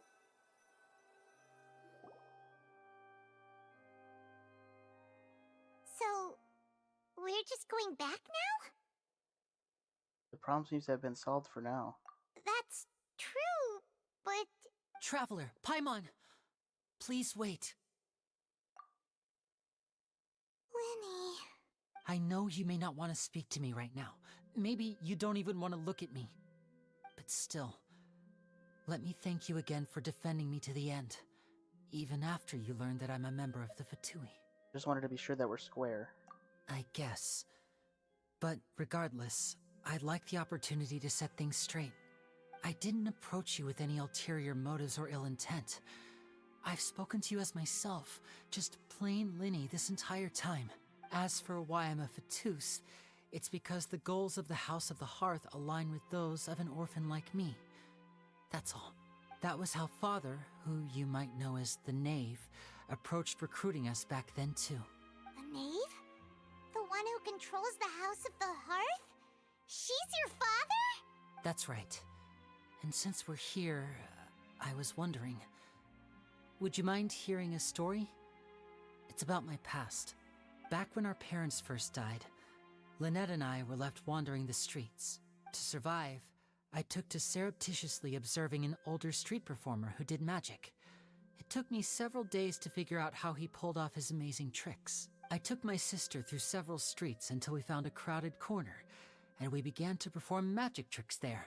To my surprise, we proved to be pretty popular, and we could at least stop worrying about where our next meal would come from for a time. But I didn't want my sister to remain a street rat together with me forever. Before long, an aristocrat came to me and claimed that he wished to take us in after watching my performances. So you went from orphans to nobility just like that? That was how we felt at first too. As if fate was on our side and we could say goodbye to those painful days. But I gradually discovered that while we were called foster children, he was really after my talent for magic tricks. He would constantly take me to all sorts of banquets to garner attention, which he would then use to expand his social circles. That doesn't seem too bad either. Better than roaming the streets at any rate. It took a while for me to realize just how dark his heart really was. After one particular performance at a banquet, I discovered that Lynette was not on the same return vehicle as me. I waited a long time after we returned home, but she did not come back. I went to that noble's bedroom and asked him about her whereabouts. The answer he gave me was, she caught the eye of the most eminent person at the banquet, so I sent her over as a gift. I mean, you'll be able to perform your magic regardless of who your assistant is, yes? Oh no. So he was gonna... But wouldn't Fontaine's laws deal with such people? As far as outsiders are concerned, this is a relationship akin to adoption or foster care, and they have their ways of escaping the eye of the law. What happened after that? I managed to ferret out the location of the mansion of that so-called eminent person and hurried through the night. But by the time I leaped over the walls, avoided the guards, and made my way in, all I saw was the moonlit ground covered in blood, and the knave standing there in the darkness. So, she'd already taken care of that guy. That's right. She had rescued my sister before she could come to any harm, and had even discovered several girls hidden in a basement, all of them orphans. This took a turn. Father, I mean, the knave, might have seen something in me, and so she made me an offer. The House of the Hearth welcomes you, for your interests align with ours. Here, none will ever betray you. Indeed, betrayal shall never be permitted here. I was hesitant to trust her. I mean, I had just been betrayed by nobles, but she was also quick to destroy the noble who had taken us in at first, giving us back our freedom. Oh, so that's how the two of you joined the House of the Hearth. Naive is after the Gnosis. She has her own plans. She has gained permission from the Tsaritsa to first use the Gnosis' power once she obtains it. She plans to use it to find a way to break the prophecy and save Fontaine. So, she believes in that prophecy too? That's right. The whole House of the Hearth is currently working to combat that crisis. Today's case has also proven that people from Fontaine can indeed dissolve into some sort of water, thus further supporting the prophecy. All of us house members here, Lady Arlecchino herself included, are from Fontaine. We won't give up on defending our homeland. To us orphans, the only connection we have left to this world, apart from our family, is our homeland. So, from small deeds like distributing magic pockets to huge schemes like stealing a Gnosis, everything is aimed at dealing with that prophecy. Yeah, but I still can't completely trust you. Like, I like you, Lenny, but like, I still don't know if you have ulterior motives. You could be telling me the truth or half-truth. It's all right. I understand. The only thing I can do is relate all this to you. I just hope you can understand that even as a member of the House, I have never stopped making my own decisions, and that I believe what I'm doing is right. If you should need anything at all in the future, feel free to find me. I will do my best to help you, as plain Linny. I understand. Bye, Linny! Leave the opera house.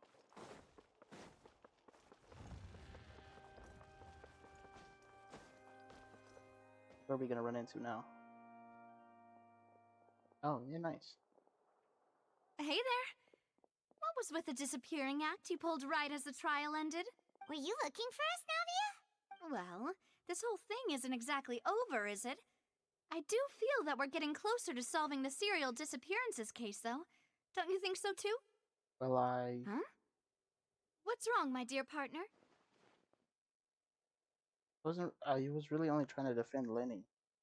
Besides, are you sure we're the ones who can crack a case that's been cold for decades now? And given that there's new evidence from the trial, there should be a trail of breadcrumbs for the Hydro Archon's people to follow now, right? Ah, I see. Well, I won't lie. I'm a little shocked to hear that from you. But I suppose you are just travelers who have only arrived in Fontaine after all. Sorry. I might have been too presumptuous. Don't say that, Navia. Ah, and we were having so much fun investigating with you, too.